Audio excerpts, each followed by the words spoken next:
Hello, fellow mech warriors. Mage Leader here. Welcome to this first episode of MageCast. I am here with my man, Oswald, the artist. Say hello, Oswald. I guess better the artist than the octopus. So, he's found some stuff for us to take a look at today. We're going to be discussing some promising new RPGs, as well as some other things that he's found. Maybe take a brief dive into the IlClan era. We're going to just kind of generally discuss things and hang out. We're going to have a good time. So, what have you got for us?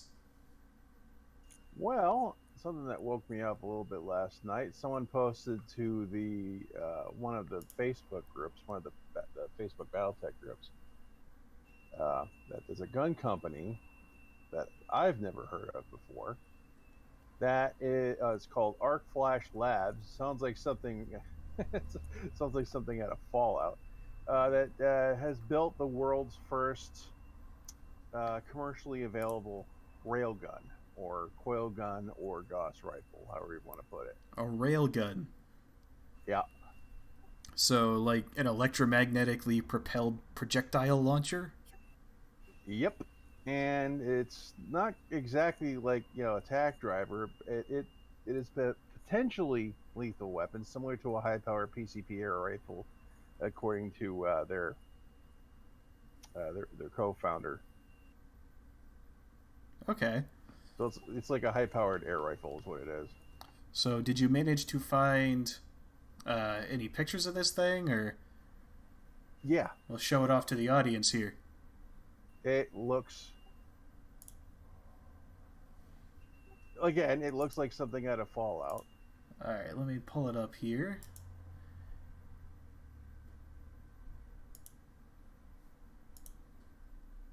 Alright, we've got an article here.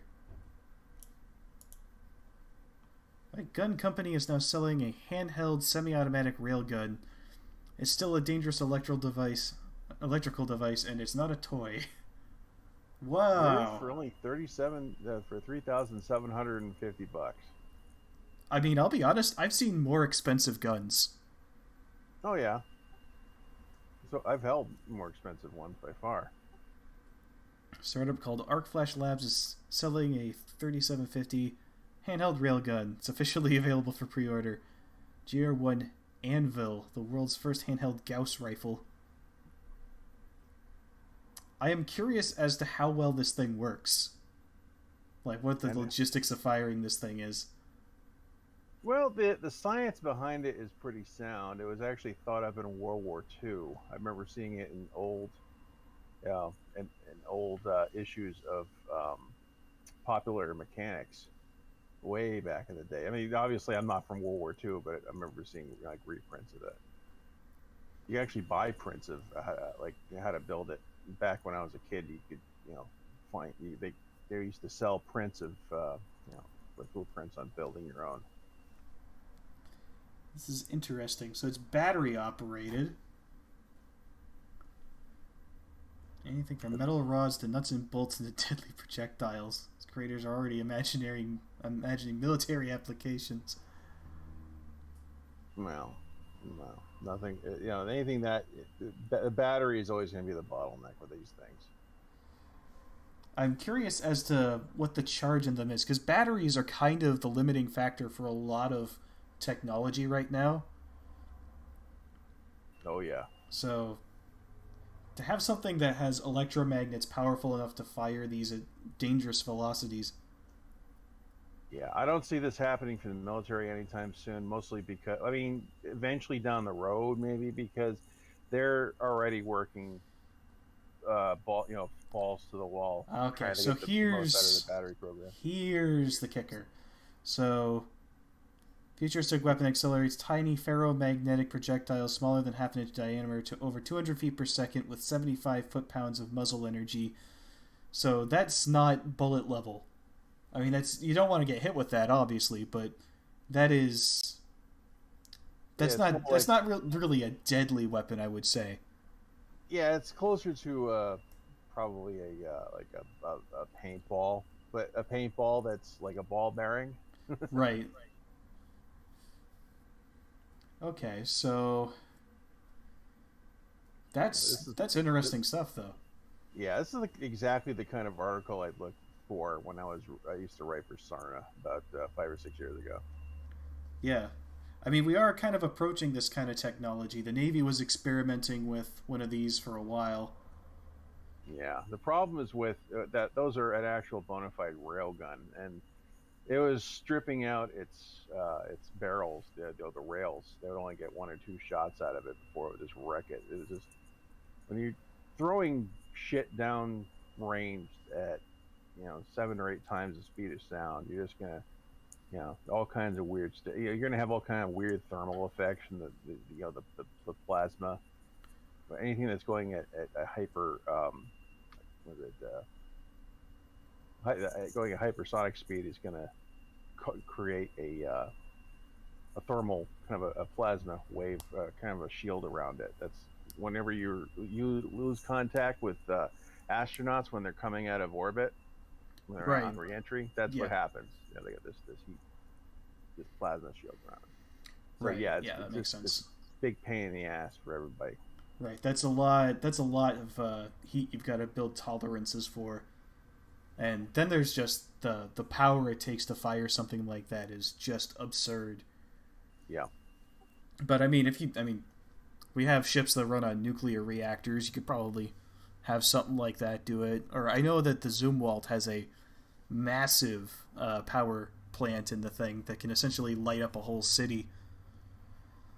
That's what is it? That's got a bank of 4 Detroit diesels, right?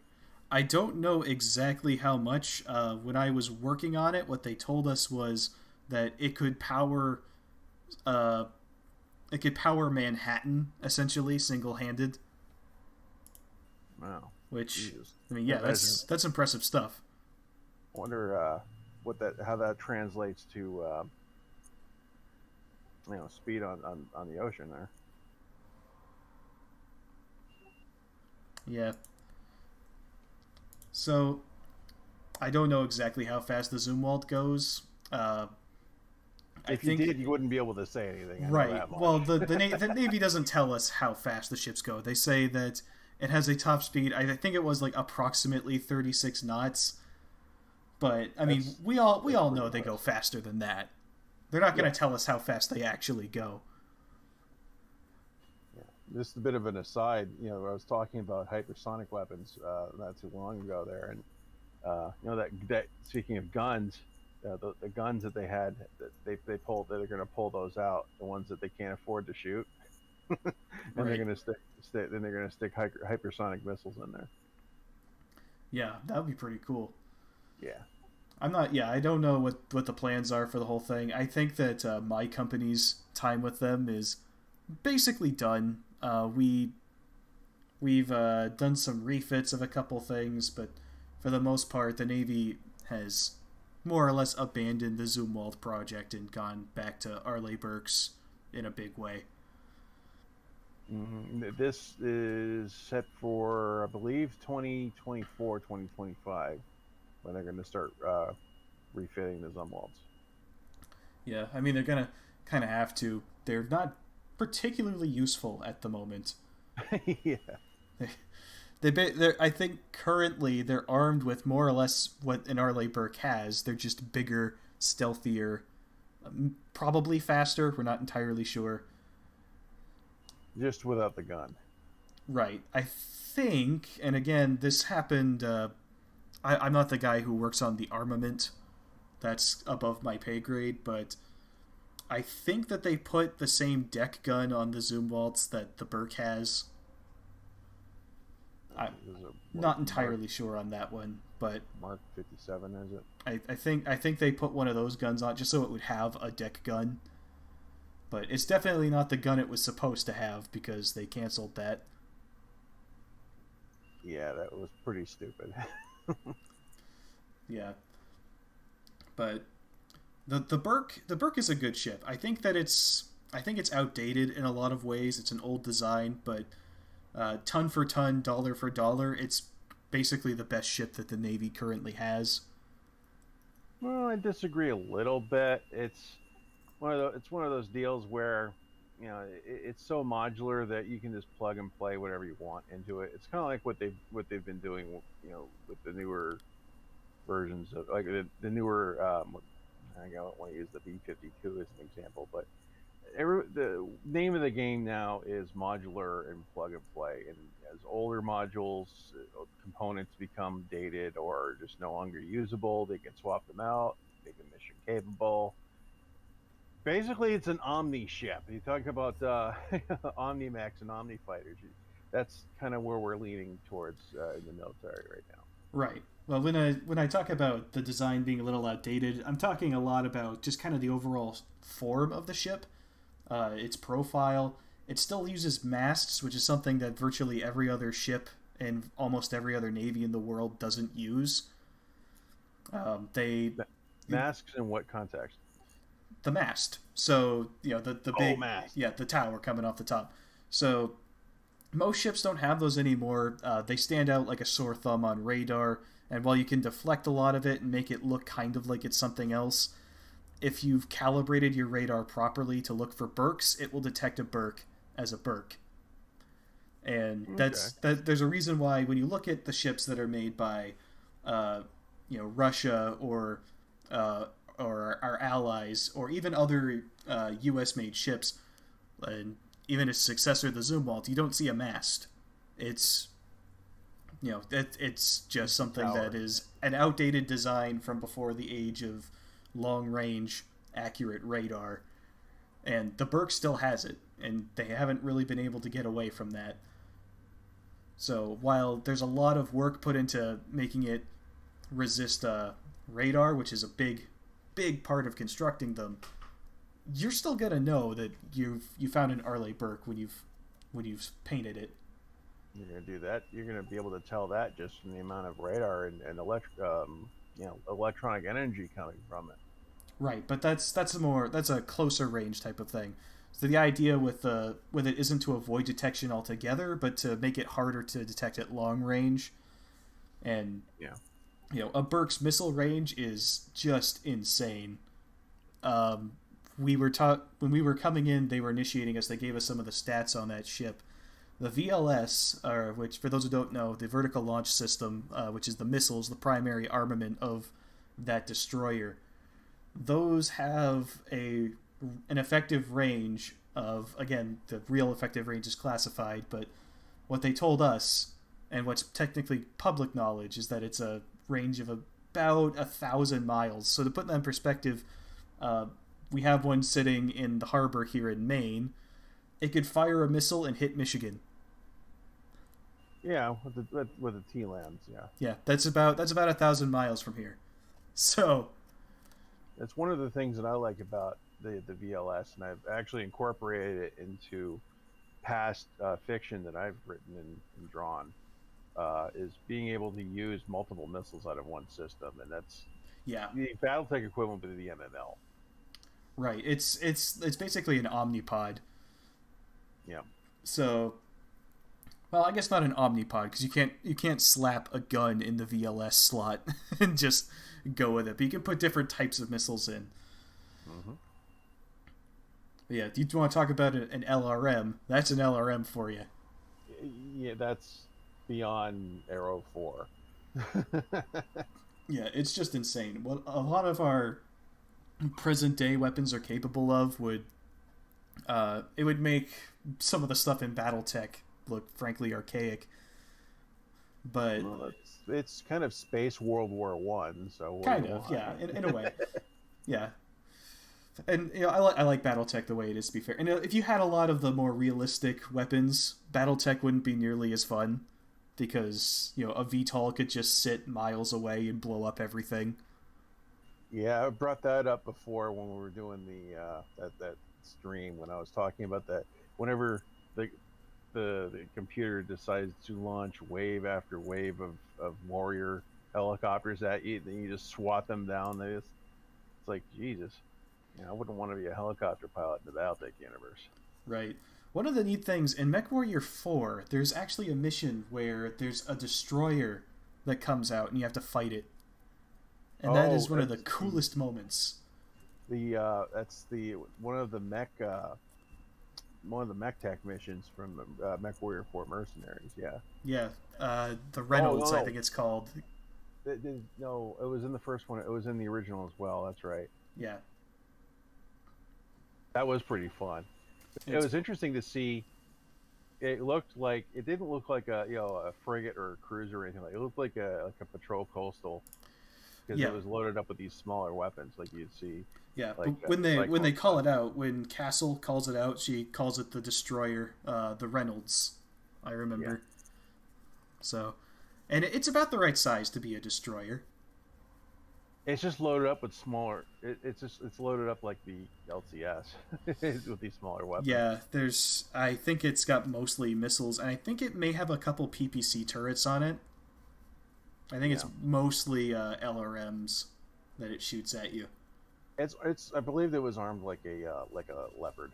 Yeah, still really cool. You don't see a lot of the naval warfare, like surface vessels in BattleTech, but it makes sense that they be there. Yeah, it would be part of a planetary militia, or however you want to outfit them. Right. Because, in an age when warships, in terms of like spacecraft, isn't really a thing, where you can just bombard surface fleets from orbit, they still have some practical use. Especially after the age of warships. Right, exactly. Or you have something like the Ares conventions when people are still following that. But in the periphery, I can see this. In fact, the periphery, I can see a lot of hijinks with hovercraft, and I don't mean like you got your Savannah Masters. I'm talking like LCACs, stuff that you can move, like tanks and stuff around. Right. Yeah. Really big things. Yeah, I could see that. I mean, when you get into the periphery, you can have all kinds of crazy, old world style tech just hanging out, having a good time. Like, you can have people like flying around in prop planes, dropping old-fashioned bombs on things out there. Like it could just get nutty. Oh, they're going back to that now here in the U.S. I mean, in the U.S., you got going back to counterinsurgency weapons. I just want to quickly point out, I'm gonna mispronounce your name, but one of the guys in chat, Garom CFBGDD. Says that VTOL stands for very technical, overpriced, laughable. Someone knows has followed the history of the the Osprey. Yeah. Oh man. Oh, that's the one that turns into like a plane after it takes off, right? Where like the props turn forward. Yeah. And it folds up for easy storage. Yeah, it's a cool looking thing, but man, that must have been a bitch to develop. R&D, and this was back in the Cold War before R&D cycles turned into absolute trash. I mean, it was always trash, but now it seems like we can't get anything done. Here, let me see if I can pull up a picture of it. It's essentially a Karnov.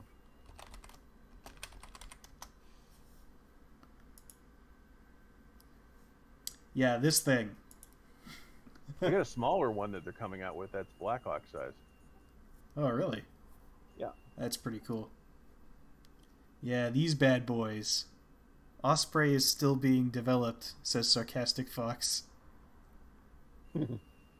It's like Legend says they're still building it to this day.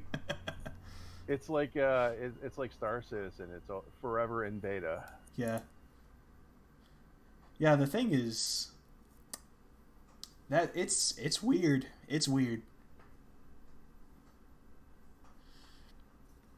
Yeah, there hasn't been many calls to put weapons on it that I've seen. I have seen like old drawings, where they have like a chain gun slung underneath it. But yeah, that's about it. Yeah, I mean, it looks like a sci-fi aircraft. Oh man, they've been sticking him in sci-fi movies ever since Transformers, as far as I've seen. Yeah. So the other one that you see a lot of in Transformers is the Chinook, I think, is one of them. CH-47s? Yeah. Yeah. Some big bastards. Yeah, these guys. This is the one that you're flying in Call of Duty 4 when the nuke hits. Oh yeah. Knocks you out of the sky. In Vietnam, they've actually made gunship versions of them with rockets. I was going to say, this is an old design. Yeah. Yeah, it's almost as old as the Iroquois. Oh yeah, there's a picture of it. Looks like in Vietnam. You got some of the same airframes are flying from Vietnam. Yeah. Oh, this guy's got a wood model of it. Oh, that's beautiful. Okay, this thing here. I need the CH-53 Sea Stallion. That's the one I was thinking of. Oh, the Blackout. Yeah. Yeah, that thing. The Osprey kind of looks like it has the body of one of those with a different tail. They look very similar to me. I don't know if that's just me being weird, but no, it's the cockpit section has that kind of rounded. It's got that airplane look to it. Yeah. Yeah. That's another one from. I think one of the Transformers turns into that. I forget which one. Cyclonus. Blackout. You talking about the actual the Osprey? No, the Sea Stallion. Yeah, Blackout. That's the name of the Transformer? Yeah, Decepticon. Alright, I have to look it up. Blackout, Decepticon. Oh yeah, sure enough. Whenever I see a helicopter Transformer, I just think it's Cyclonus by default. See, when I think of Cyclonus, I think of the Conehead, the general that was created by Unicron. You know, I call him Conehead, but he is kind of a cone salad sort of helmet. Wait, you got to keep in mind, I was the unfortunate kid who grew up with Transformers Armada. Oh boy! So, look. I grew up with Gen 1. You go back and visit. You can look at Gen 1 to this day, and it is really, really hokey. Yeah. See, so he didn't turn into a specific model of helicopter, just a helicopter. Generic. Yeah. A one that looks like it's clearly supposed to be a Transformer. But yeah, he was... Speaking it kind of makes sense. That's his name, Cyclonus. That implies spitting wind. Helicopter. Speaking of transforming helicopters, did you see that Locust that Bishop Davion came up with? Yeah. That looks like it could actually work. Yeah, send me a picture of that. I'll pull it up for everyone in the audience to see. Oh, okay, hold on. Let's see if I can Doom Guy says, "Be quiet. Armada is a gem." I still kind of have a soft spot for it. Armada was fun, but the toys sucked. The Armada toy line sucked so hard. Because I had to incorporate the fucking Minicon gimmick into everything, so you had this big block of untransformable shit on your toy. So everything had this stupid section, but that they had to work around. It just led to some really crappy toys. Some of them were okay, but a lot of them were really... I'll pull up an example. Jetfire, famously. Oh, I just found a Bishop's being art. I'm going to have to follow him. Oh, God. Very good pictures of it. Old toy. Yeah, there we go. What the fuck was this? It looks a lot better than the Irby LAM, I gotta say. Okay, hey, let me pull up the picture here. Yeah, this thing. This is actually really cool.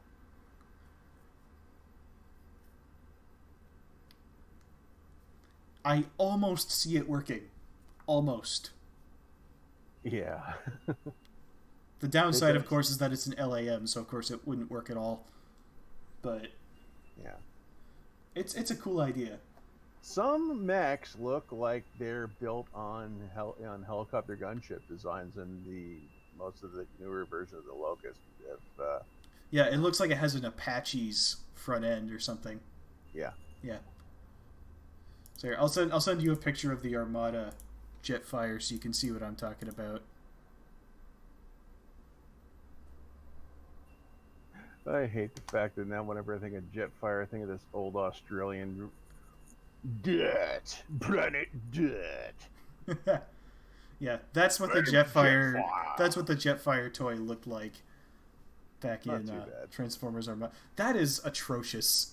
Like, look at the gun. It's just the thruster from his space shuttle body. God, yeah. I thought that was a camera. It's like, like just stuck on his arm. He's not even holding it. It's just plugged into his arm because it doesn't fit in his hand. His wrists are too big. He can't hold it. Some of the Gen 1 toys were about as bad. The Ratchet / Right, but like this was like 2005. The toy line had been going for like 3 decades at that point. There's no excuse for this shit. Yeah, there is. Being cheap. Well, that's an explanation, not an excuse. I mean, his show model looks cool. Outside of the wings sticking straight up, that kind of looks lame, but... It's only been since they started marketing, like, perfect grade stuff toward adults that cost, like, $150. That's when you start seeing stuff that looks like it's supposed to look. Well, even the basic toys now are significantly better than this. Like, the stuff you get at Walmart for dirt cheap... I mean, dirt cheap in terms of Transformers. They've always been kind of expensive. I have a decent Windblade figure that, that looks decent enough. Yeah, I've got a bunch of them. I got some of the third-party Transformers too. Like what the Hong Kong knockoffs? Yeah, well, they made one. There's one company that made a version of Optimus Prime from Fall of Cybertron, the video game. Ah, okay. So it's like it's a 3D printed? No, it's not 3D printed. It's actually like a full Transformers toy. I think it's called... let me see if I can find it.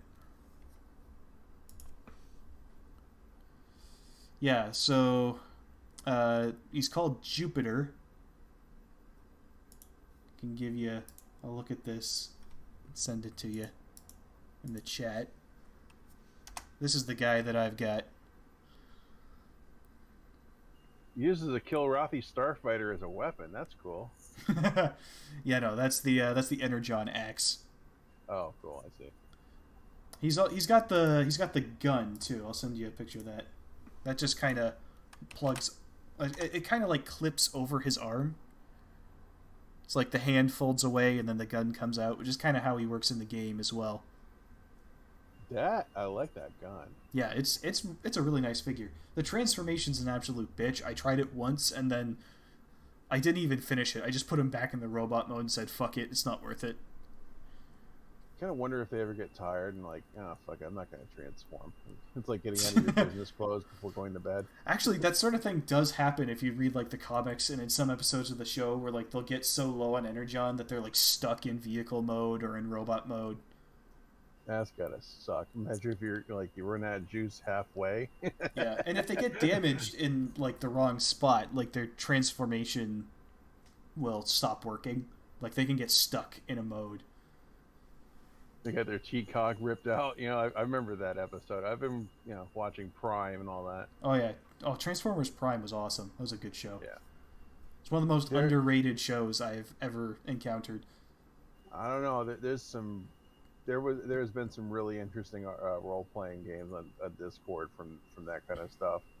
Where they get into like, it's not role-playing as much as it is, I don't know, storytelling, group storytelling. Yeah. Well, one thing I know is that I have been in enough weird situations to where I don't ever want to hear Transformers and role-play in the same sentence. Oh, I have stories that probably should not go here, and this is just stuff that I've stumbled into. Yeah. Jesus. It is the internet. Like, for instance, there is a Discord floating around out there that, they really love their vehicles, and I mean they really love their vehicles.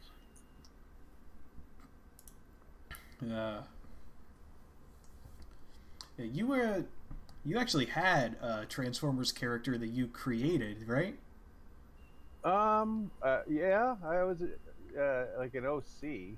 Yeah. I wasn't actually going to do a comic or anything like that, but just my own, like, kind of my own version of a Prime character. Find him real quick. Yeah. We'll show that off and embarrass you in front of everybody. Why not? Well, he's based on a UAV, so kind of, it's just kind of my thing. I like to snoop around. And I'll pull up the other Optimus Prime toy that I've got, the other third party.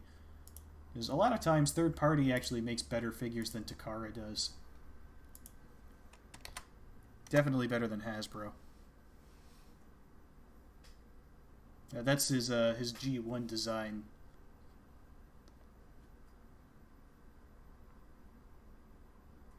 Oh yeah. I wouldn't have minded that. In fact, growing up, I kind of told people that Optimus Prime might as well have been my father. Yeah, I mean he was for a lot of people.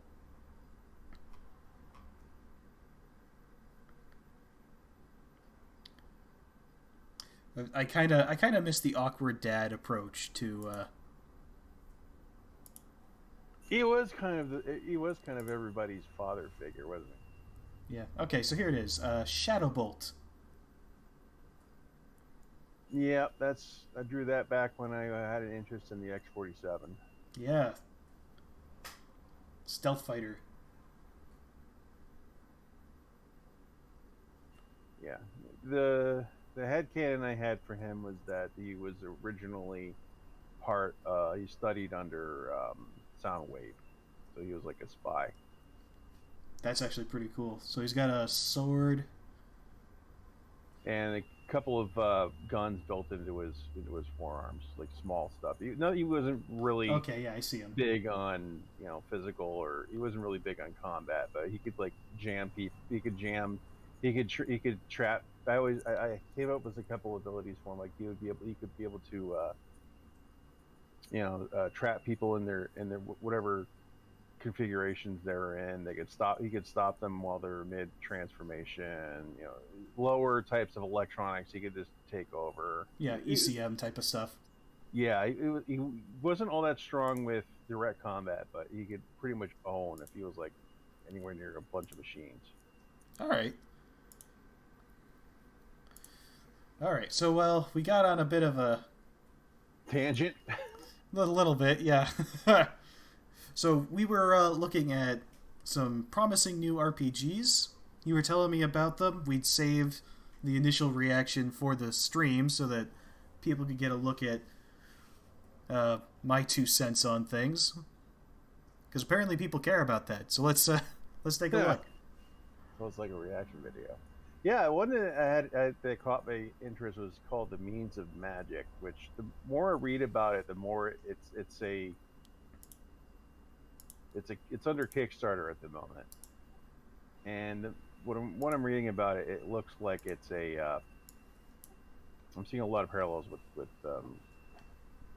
what the hell is it called? Shadowrun. Okay, let's take a quick look at the video here. Flashing lights and glitching screens. Oh, goody. What is the Academy's take on the Means of Magic? The Means of Magic. Interesting. The means, the system that brings about magic. Well, it's a natural phenomenon. Alas, the ways we currently wield magic are vast. You could say that those have access to the ley lines wield the means of magic. You could say those that know the most wield the means of magic. You might argue nature is the means of magic. One theory Professor, is that... I'm sorry, that's all the time we have. Well, not quite... What would Presto call the means of magic? The means are whatever gets the job done. You want magic? How about a Presto tavern in every town? Deliveries done quick. The largest workforce in the world. That is magic. Any word on Presto's expansion in the leyline mining? This interview's over. So what does the means of magic mean to think? Magic is knowledge, and knowledge is power, and power is what fuels us all. What really matters to think is what magic means to you. And we can tell you what everyone else thinks, and I think that think can prove to you that what you thought what magic was is the power of knowledge after all. Thanks. I like this. Thank you, Mr. Sir Techno King, for meeting with me. My Taking time out of your this busy brain has schedule. performed illegally I just have one operation as question. will be shut CEO, down. CFO, COO, normal core. I was trying to think what's the most useful thing what I can say that can actually be helpful and useful to you in the future. And I thought, perhaps tell the story of how I came to be here. How did these things happen? And maybe there are lessons there. I often find myself wondering, how did this happen? So, I studied magic theory and business because I figured in order to do a lot of these things, you need to know how the universe works. You need to know how the economy works. And you also need to be able to bring a lot of people together to work with you to create something. Because it's very difficult to do something as individuals if it's a significant magic. Any comment on the dangers of working for Normal Corp? It's dangerous to be genius. Come away, oh child. The wonders in the wild.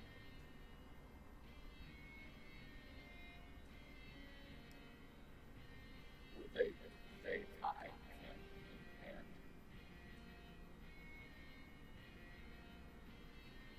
For the world's What is even? and you can understand it. Something is definitely happening. Okay.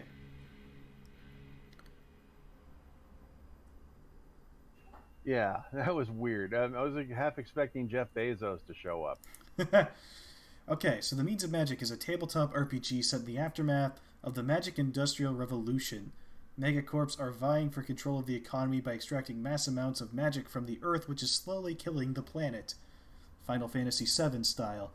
Players will have to face off against unusual natural disasters, corrupted flora and fauna, and the insidious corporations themselves.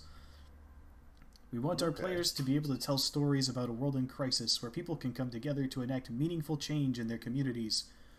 Your support of this campaign, you will. Here's all the stuff for like benefits and whatnot. So it's an RPG system. The universe sounds interesting to me, where we've got. It appears to be that magic and technology are intertwined quite a bit. So that's where I got the BattleTech. I mean, not BattleTech, a Shadowrun angle. Right, yeah. But So in a way, I was thinking BattleTech as well because you start thinking about all these different solar nations and how they react to, the newest and the most powerful weapons that humankind's come up with, like say the battle mech or the warship. And then you have, or in this case, it's magic or whatever the hell that this kind of stuff is, and how these different types of organizations will exploit it. okay, so we got some more details on the world itself here. Magic is the world's greatest and most important natural resource, and although it is abundant, several megacorporations hold a monopoly over it. Mining operations tear holes in the earth to excavate magic, floating rigs drill magic from ocean beds, forests burn to filter the magic in roots and leaves. The magic they steal from the earth runs their machines and allows unfettered growth at the earth's expense.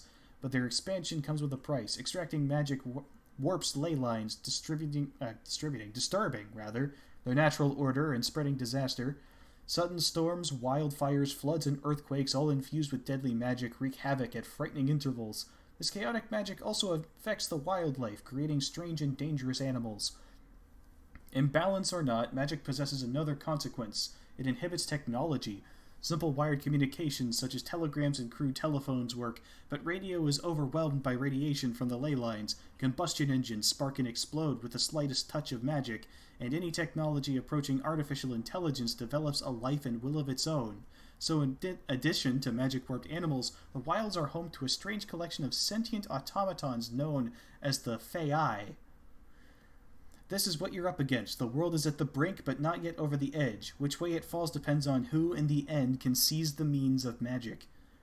The means of magic includes fully developed adversarial factions, which players can tie into their character backgrounds, and the narrator can use for the story development.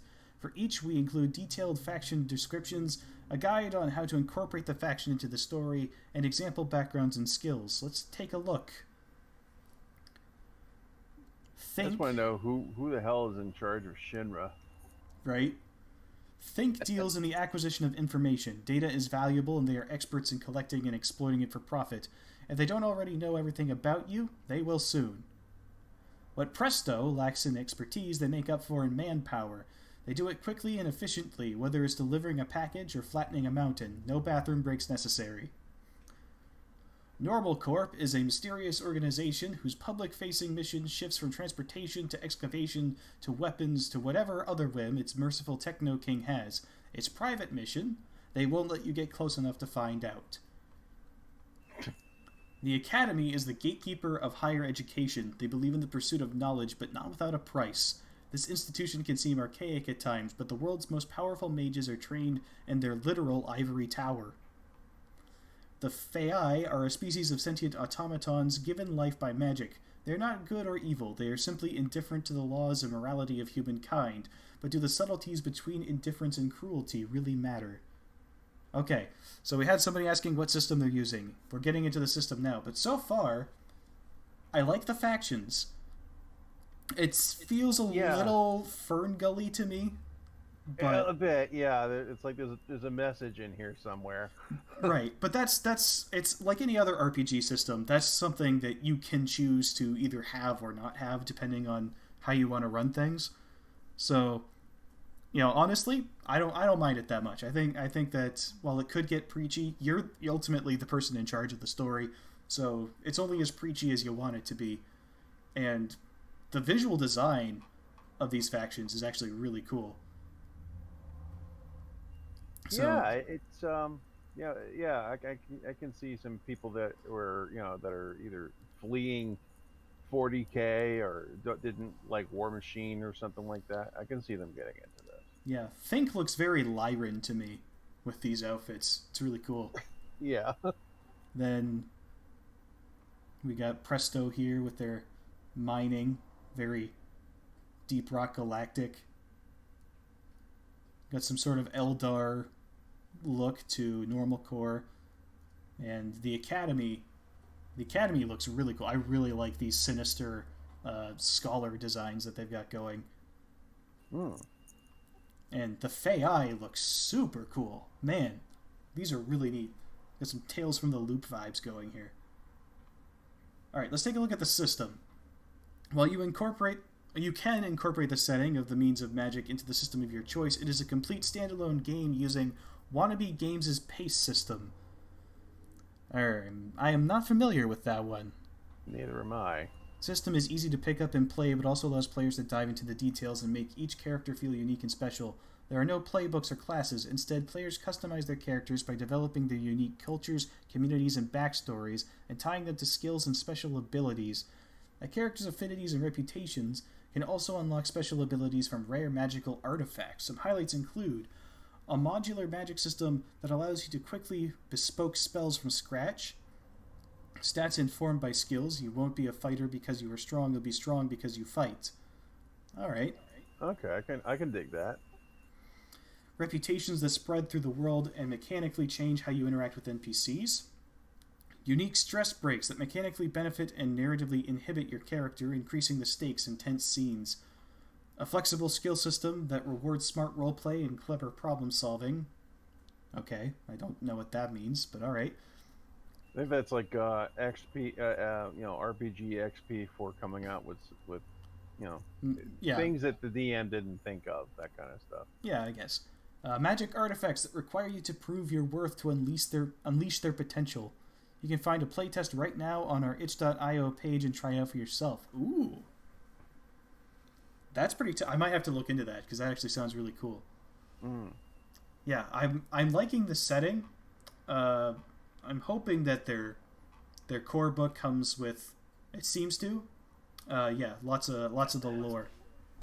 Got some, My Hero Academia vibes to it too. I will defer to you on that because I've never watched it.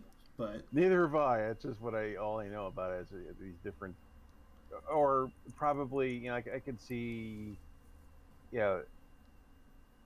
Harry Potter, the Harry Potter universe, if it's allowed to progress, what it might turn into. Yeah, I guess I haven't actually read those books since I was a kid, so I don't remember much Harry Potter. Fair enough. But, man, this stuff is cool. I do find this to be really intriguing. This tickles a few specific itches that I have with just... I like when magic and technology are kind of intermingled. Yeah. Ever since, of course, we've been talking about, Final Fantasy VII and Shadowrun. I like that kind of mix-up. I've even done explorations with my own writing with stuff like that before. Yeah. I have some curiosities about the system that they use, because that's just not one that I'm familiar with at all. Yeah, I try to stick to something I know, like D20 or with the D12s with the White Wolf went back in the day. The pace system. Yeah, I mean, ignoring the obvious communist underpinnings of the title, I think that this has a lot of promise. Yeah, I'm interested in. I'll probably end up checking this out at some point. All right. So there was another system as well, wasn't there? Another game, yeah. Yeah. It's called Devil's Run. It's Devil's Run RPG. Just looking at the the cover here they have, I'm like, oh, Mad Max, awesome. Oh yeah. So it kind of reminds me of Car Wars, I think was the name of the game. What was it? Car Wars. There was Car Wars. There was a. It was essentially a game that you played with Hot Wheels cars. That was basically playable Mad Max. So, this is something that's already out. Yep. Okay.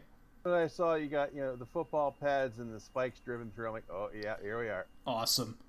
A handy player introduction to the Devil's Run RPG for the 2D20 system, including a brief history, introduction to the factions, plus all the character creation and equipment tables required to create a player character for the game. Features history of the Devil's Run post-apocalyptic setting, rundown of the factions available, full character creation breakdown, gear and merch tables. So the back of the book says, when the gangs tear up the freeway, choose a side, fight, survive. Two great nations that were destined to never find peace disappeared overnight. One is now an irradiated hot zone where nothing survives. The other is a sparsely populated wasteland that has plummeted into anarchy and chaos. Water, gas, and food are the only currencies that matter on a continent ruled by bullets, balls, and bloodshed. The Devil's Run role-playing game puts you in the driving seat of a post-apocalyptic future in which gang warfare dominates. The rules of the road are none. All you need to ask yourself is, what would you kill for? What would you die for? How far are you willing to fall to survive? Cool. Yeah, I think Fallout was missing its calling. They've explored all these different angles to that universe, except for, they could do, a bit more of a post-apocalyptic, race thing if any of their vehicles were going to work. I mean, you had, like, Fallout Tactics where you had vehicles and stuff, but nothing since then. And I don't know. I would like to see that, but this looks really cool too. Paladin Demo has Gaslands. That's the game I was thinking of. Gaslands? Yes. I was thinking Car Wars because my local store has an expansion box that's been sitting on the shelf there for like 20 years or something. Well, when I lived in Houston, there was a taco place that we could have named that. Anyway, except for $7, it's for an entire game system for $7, it's pretty. I can't, can't beat that with a stick. Yeah. I haven't used the 2D20 system, but I've heard good things about it. I'm wondering if it's. I am an old school. I played Alternity. I play, of course, D&D. D20 Modern, D20. Mecha. I have played like D20, but not 2D20. I don't know what the difference is. I'm not familiar with it, but I know some people have. See, there. Yeah, Achtung Cthulhu, Conan, Dune, and Fallout RPG use it. That's right. Infinity. That's the one I was thinking of that used it, and Star Trek Adventures. Okay. Now Dune, I could probably. Now there's an RPG for Dune. I'd jump all into that. Yeah, this looks pretty cool though. I saw the first couple Mad Max movies, and I think the world is more interesting than the actual movies were. Yeah, but they're fine enough movies. They're great popcorn entertainment, that's for sure. Yeah, it's a good universe if you want to write your own stories into it, just because of all the crazy stuff that can go on in it. I played a little bit of the video game as well. You're gonna gear up and start doing anything in the periphery. Yeah, that's a good movie to watch. You got Fury Road there. Yeah, I didn't actually see Fury Road. I've heard it was good. I guess, and when it came out, I just wasn't super into it. No, you know what? I was still in college. The college I went to wouldn't let us go to the theater. Well, that sucks. I know. Like, oh God. I don't have anything against the university, really. It's a good school, and I learned a lot while I was there. But it was university. It was a Christian school, and the rules there were fairly strict. But I mean, they weren't unlivable. It was a fine place. So I don't want to give people who may be considering a school like that the wrong idea. It's not miserable to go there, but it did kind of suck that we weren't allowed to go to the movies. Yeah, it's kind of an outdated rule from back when people cared more about that sort of thing. People cared about an education? Yeah. I'm kidding. Yeah. I might look some of these other RPGs. Because I bought miniatures from Infinity to use in Mech Warrior. Okay. So there was like one that was they do a lot of like science fiction infantry type of characters. Is that what Infinity was? Kind of, yeah. I've never actually played it, so all I know is that the miniatures for it were super cool. I'm always into that. I'm more of this a is sci-fi all this is all geek books than... on this site. Let me see if I can find some of the stuff. Yeah, I'm much more of a sci-fi nerd than I am into fantasy. Although I'm definitely have a fantasy phase. Yeah. There's a good one.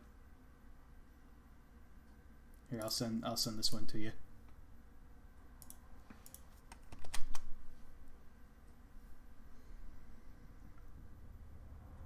As we all know that Ozzie likes his sexy sci-fi babes.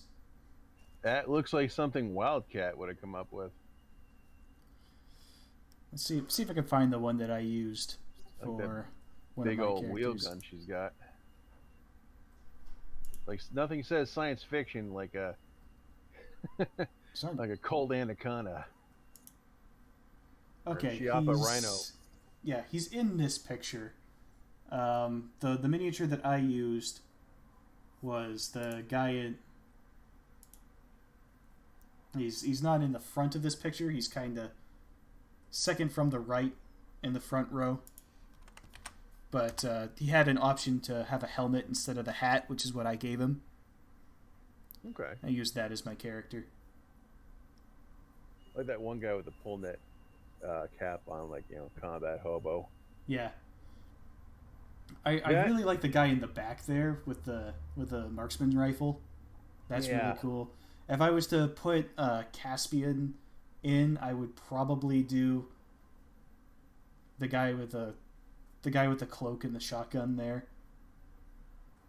Oh, the guy that looks like a Colt Mechanicus? Yeah, kind of. A little bit, yeah. Or I might do the guy like right next to him there. I almost love that power armor, except with that giant fuck off hammer. I don't know. I think that's kind of funny. Like it's just goofy enough to where it's like that's fun. It screams. I'll be truthful. It screams Grey Knights to me. Yeah, I guess a little bit, but I mean, it's not necessarily a bad thing. Not always. But yeah, the Infinity miniatures are fantastic, and they work well for Starfinder as well, if you like Starfinder. I like finding these minis that you can use for different things. In fact, that's what my other friend Nate and I were doing with the armatures and armaments and mini with the future war line. Well, we'll get into that someday. But yeah, I like being able to use these things, these different miniatures for different things. Yeah. Ooh, these ones are good. I'll send this to you as well. I like these ones. These ones would be fantastic for together they look, they're doing the Ginyu Force pose. Yeah, I know. You got a Chun-Li there with that friggin' that pulse laser or whatever that is. Yeah, or like a grenade launcher maybe. I don't know. Yeah. But yeah, I just like the dude who's sitting in the back cradling his rifle. That's an actual shooting pose. I've used that. Mm-hmm. Yeah. You got the guy doing the Slav squat there with his Kalashnikov, his future AK. The guy there that thinks in the front there that thinks he's Apache Chief from Super Friends. Yeah, I think. Geez, this is not a bad price. I might actually order this set. $47.45. Because there's good miniatures in here. Yeah, if I had any room for them and had I don't really play. I don't know anybody around here that I can play with. Yeah, so but like I said, you can use them in all kinds of different things. Like it doesn't have to be Infinity. Yeah. But that said, I might look deeper into Infinity because it looks pretty cool. Yeah, this dude is totally checking this chick out. Hang on.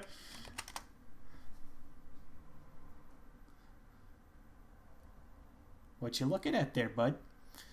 I don't know, but he doesn't. He looks like he's about as tall as a Centauran from Doctor Who. Maybe she's maybe she's standing on a platform or something. Or maybe he's like a dwarf. Yeah. Oh no, he's sitting. On the book cover, it's zoomed out a little bit more. Yeah, he's sitting down.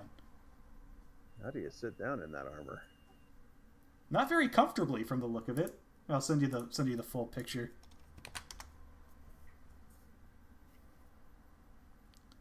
I do like it though. It kind of reminds me of like the Fallout armor. Yeah, it does. Cross with Iron Man. Yeah. With just a touch of Captain America. Yeah. We got some Star Trek Adventures miniatures. Oh, these look awesome. These Romulans, dude, check this out.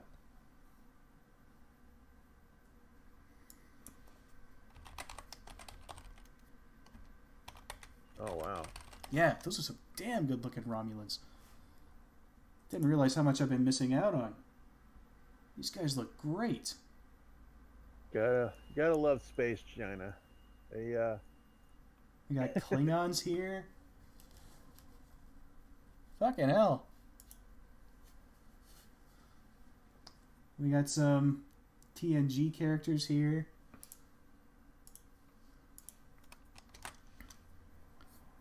Man, I'm just finding things to spend money on now. Oh yeah, they've got Cardassians as well. Picard and Data and Worf and Borg. I can't remember what are the names of the blue guys with the weird little ear things. Andorians. Andorians? Mm-hmm. Okay. Yes, pink skin. All right. For some reason I thought it was something else, but all right. Yeah, I guess they are Andorians.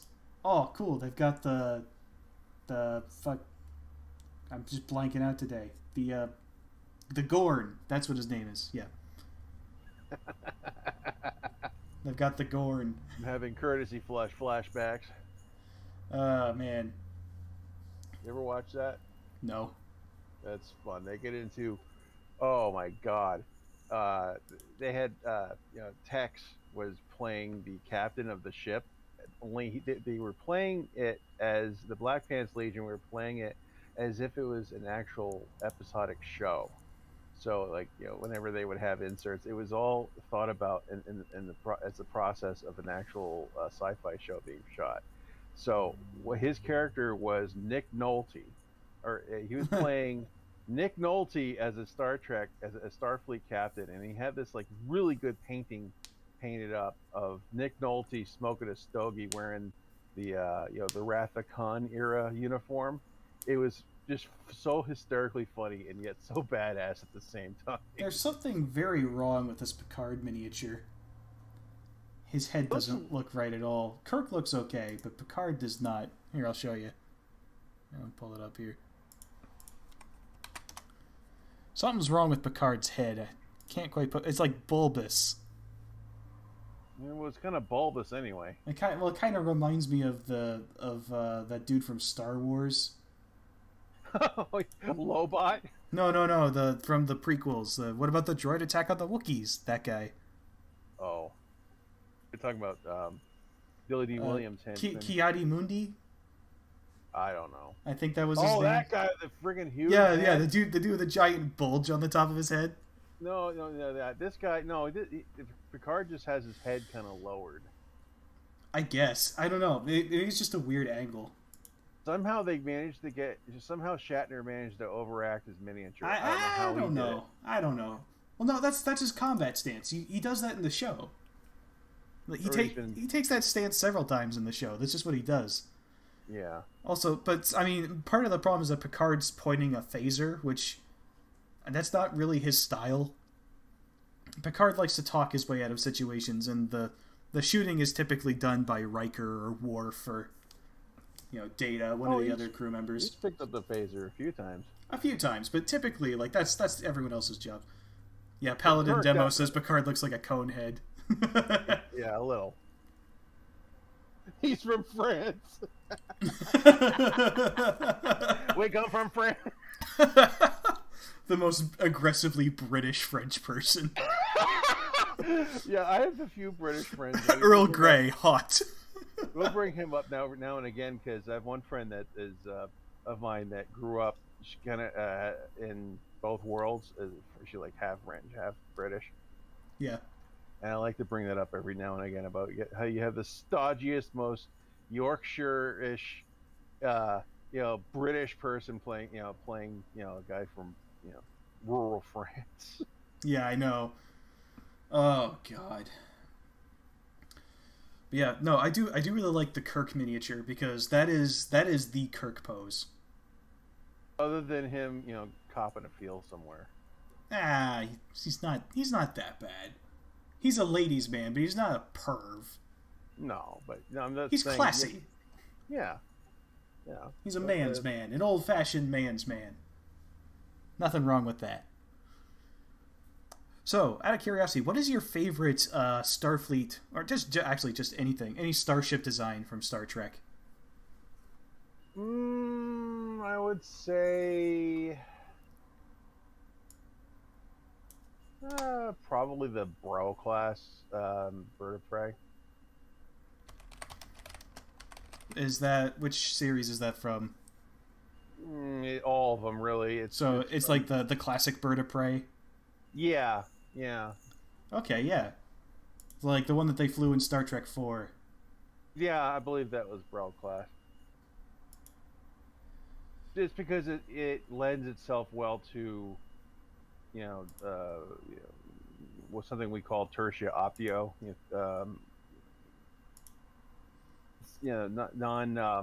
It's covert operations, that kind of stuff. Yeah. Yeah, there's a great shot of it going under the Golden Gate Bridge in Star Trek 4. Oh yeah, just before it crashes. Yeah, they put it down in the ocean. Yeah, it's just a great looking design. It's very It's very very Klingon. It's very menacing looking. Yeah, though, how the Klingons even managed to get to space travel is anyone's guess. I think they beat it out of everyone else they met. I think I read somewhere, maybe if there's a Star Trek nut in the chat, they can let us know. I read somewhere that this is actually a stolen design.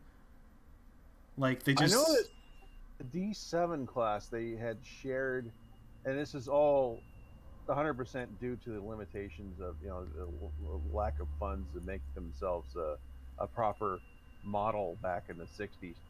But they shared a design with the Romulans and the Klingons. They both used the D7 for a while, which is weird because they can't stand each other either.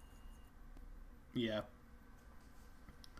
So I don't know if someone was stealing from each other or what. If someone was. It's kind of like with China when they started producing Su-27s and 30s and calling them J-11s and J-15s when they were producing them off license from Sukhoi. That kind of situation or what? Yeah. Zero says, let me put it this way, the Klingons are why the Prime Directive exists. Yeah, that checks out. I thought Kirk was the reason why the Prime Directive exists. The Prime Directive existed before Kirk. He just didn't follow it. Probably have several articles, I think they revised it because of him. I think there's actually like sections that were added to it because of Kirk and his exploits. He adhered to the Prime Directive better than Janeway did. I'll put it that way. Yeah.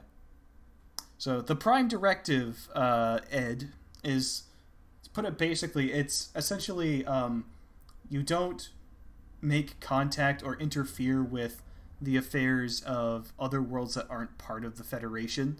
Particularly if they are less technologically advanced than you. You allow them to develop along their own lines. Yeah, warp travel is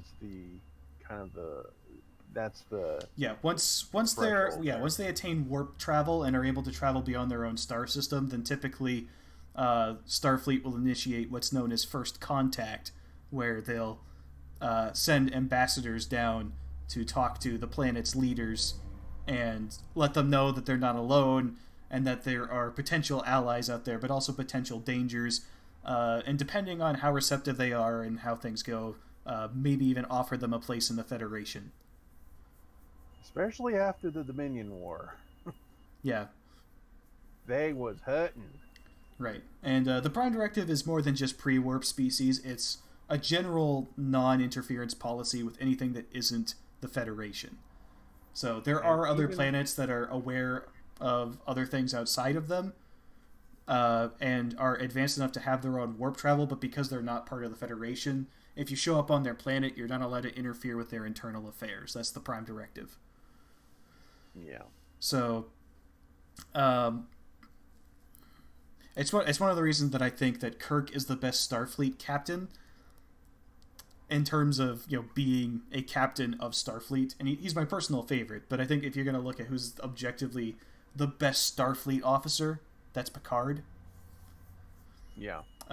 My favorite Kirk might be a better captain in some places, as well as Sisko. But I think Picard is like the ultimate Starfleet. Like, he embodies what Starfleet is, and that's why I like him so much. Sisko was embodied, I think, what the real, if Starfleet was ever real. Well, that's kind of Deep Space Nine in a nutshell. Yeah. It's a more grounded and gritty take on the Star Trek universe, which is why I like it. But then every other show wants to be Deep Space Nine now, and they all suck at it. Yeah. Other than the fact that he, the last episode, the whole thing where he was like half prophet and all that, I'm not counting that. I'm just counting him just being a well-spoken, well-thought badass that can cook real well. My favorite ship in all of Star Trek is the Ambassador class the Enterprise C. Yeah, that one was... It's like this beautiful blend of classic and new Star Trek. Yeah, back when you could get away with that, yeah. I'm trying to find a good picture of it. That's a decent one. Yeah, it's got a lot of the it's got like the classic nacelles from old Star Trek, but it's also got, and the overall shape is like the classic Enterprise design, but it's still got some of the elements from Next Generation coming in. Yeah. I just feel like it. I feel like that's my favorite Enterprise design, and it's a beautiful ship. It looks good. It's hard for me to get a feel for it because it was only in like 2 movies, and that was about it. It was in 1 episode.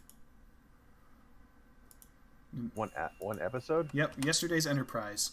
Oh! I heard this time. I thought you said the E. No, the C. C. Yeah. Okay. Yeah. And yeah, it was definitely like a cross between the D and the Excelsior. Yeah, and I don't hate the D, but I also don't really like the Enterprise D. It feels really fat to me, if that makes sense. To me, the saucer section is comically big. It's a personification of mission creep. Yeah, it looks to me like somebody set a plate down on like a Play-Doh ball and then it squashed it. So now you got this massive dinner plate sitting on this flat central section. Yeah. And then it just like put up its hands, and those are the nacelles. It's like, I surrender, please take it off. It's just fucking big. When you look at it and see how many, just how well armed it was, and just how many people it could have on board, and just these different missions they find themselves on, I want to know what the R&D hellhole that Utopia Planitia was like. It was like, and it's like no wonder that that chick that Geordi would like was such a bitch, because nothing would ever get done. I mean, it's like we want everything in one package, and then let's move the whole freaking family in. Yeah, I mean, as somebody who works in a shipyard, I can only imagine the nightmare it would be to build one of these fucking things. Like, oh god, it's just, it's a cool starship. I like what it's able to do. Oh yeah. I just do not like the way that it looks on the outside. Inside, it's perfectly fine. I like the carpeted stuff. I like the way that the interior looks. That's nice to me. It's a hotel on the inside. Yeah, exactly. Kern was absolutely right about Starfleet ships. Right. So I think the other thing is, if I remember correctly, they didn't build very many of the Galaxy class, understandably. It was like 12. A very small number of Galaxy class starships, because they're just behemoths. Of course, that pales in comparison to what they did in future Star Trek with like the Voyager class. Yeah, it cost them a whole bunch of money that they don't use. Yeah. God, the Voyager class. The Intrepid class? Oh, yeah, the Intrepid class. Intrepid class was a little more grounded, other than the fact that it used like bags of I don't know, of green shit as apparently an upgrade to isolinear chips. Other than that, I liked that it was a little more grounded in realism. As far as a science vessel. Wasn't meant to be all that in a bag of chips, even though they kind of sometimes all that in a bag of ships. Well, yes, a whole that in a bag of chips. Yeah, one thing that's confused me about it: why did the nacelles go down? Because like when it warps, it raises the nacelles, because one of the rules for how the nacelles work is that you have to have unimpeded space between the two. Mm-hmm. So why did they even go down? In universe, the reason was, do you remember there was an episode? It was one of. I haven't actually seen Voyager, is the thing. There was an episode of the TNG, one of the later seasons, that it was one of those throwaway things that hardly ever showed up, with plot points that hardly ever came up. They actually found out that the classic design of their engines was destroying the universe, like it was destroying subspace. So for like a season, they had like what was called warp speed limitations, where like if something was really bad was happening, okay, well Starfleet allows you to suspend warp speed caps or whatever it was. And for the Intrepid class was like a whole new design of warp engine that was supposed to get around that, but and the way they did it was by it was shown by it having these variable geometry nacelles that did this cute little gimmick. But when they're using the nacelles, they still swing up into the default position. Yeah. So I don't see how it fixes the problem. It's space magic, man. All right, yeah. Oh, man. I mean, it is Star Trek Voyager we're talking about here. I have not actually watched all of Voyager, but I have seen a little bit of it, and I've seen enough to know that I'm not a big fan of Janeway. Oh, if anybody out there has ever seen SF Debris, if he could ever get, if he could ever fix his friggin' website, he has got some of the funniest. He did every single episode of. He did a review of every single episode of Voyager. Wow. And some episodes really good. Most episodes really aren't. Some are so loathsome. He has this thing where he will he'll characterize Janeway and have his own little version of her that they'll use his voice for. And some of the stuff he has her talking like lines from Pol Pot and Adolf Hitler. Where he turns her into an absolute monster. And she kind of is. Funny. Yeah, she is ridiculous. She rules the starship with an iron fist. My God. She wasn't. It was like she was like the first woke, the beginning of the whole woke movement, where female characters weren't allowed to have, story arcs, or they weren't allowed to have character flaws of any kind. So she just kind of didn't know what to do with her half the time. She does though. She's got some, she has some redeeming qualities. She's got vulnerable moments. But yeah, the problem that I have with her is that she's just a bitch. Like, the second anyone offers... Because, think about Picard, right? Mm-hmm. Picard knows when to put his foot down and say, no, I'm the captain, this is what we're going to do. But he also sits back and listens because he trusts his crew and their expertise. And he knows when to take charge and when to step back and let other people who know more than him contribute. And he ultimately makes the call. Janeway, on the other hand, if somebody questions her judgment or tries to offer their own opinion, she smacks them down, or in some cases, she punishes them. And it's like, they're just trying to do their fucking job, bitch. Calm down. Make them stay an ensign for 7 years. Oh my God. Yeah. Oh my fucking God. You're on report. Fuck me. I haven't seen all of Voyager. I have seen the infamous Tuvix episode. Oh, where she straight up murders a guy? Yep. I'm gonna be honest, if Picard was faced with that situation, he would have let Tuvix live. Yeah. But yeah. Janeway, I understand that she's faced with a very difficult situation with where they've ended up. But so let's stop at every single place we find in that tree. It's too overbearing, in my opinion. I don't like the way she runs the ship. I don't think it's necessary. I feel like a lot of it is just... I feel like and I also feel like if she was just commanding the starship normally and they weren't in a crisis situation, then she'd be the exact same. You know what happened? They brought her back for the new animation. Ah, fuck. Lower Decks? No, not Lower Decks. Wait, there's another one? Yeah, it's called Star Trek Prodigy. Oh, that's right. I saw an ad for it on Facebook, and it looked like it had nothing to do with Star Trek at all. It's like a bunch of alien, somewhat interesting like children archetypes, stereotypes that find a Starfleet vessel with an AI, like a hologram on board in the shape of Janeway, and she's like their mentor. Okay. It's kind of wild. Yeah. Boy.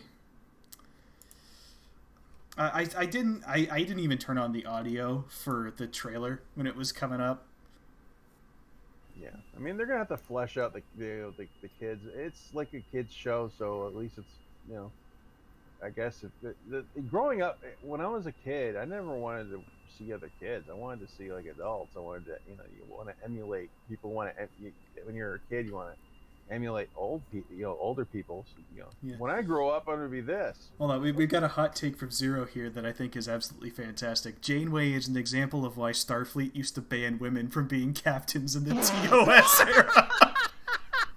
That is the thing. I just got done watching it, and yes, in the '60s, in the progressive show with all these different races on board and aliens. They have a whole bit where they discuss why women can't be Starfleet captains, don't they? Yeah, in the original show, they did, because they like the episode. It was totally sexist, but they flipped out. It completely, like the woman that wanted to be captain, she wanted to take over. I think she took over Captain Kirk's mind or something like that, or they switched bodies.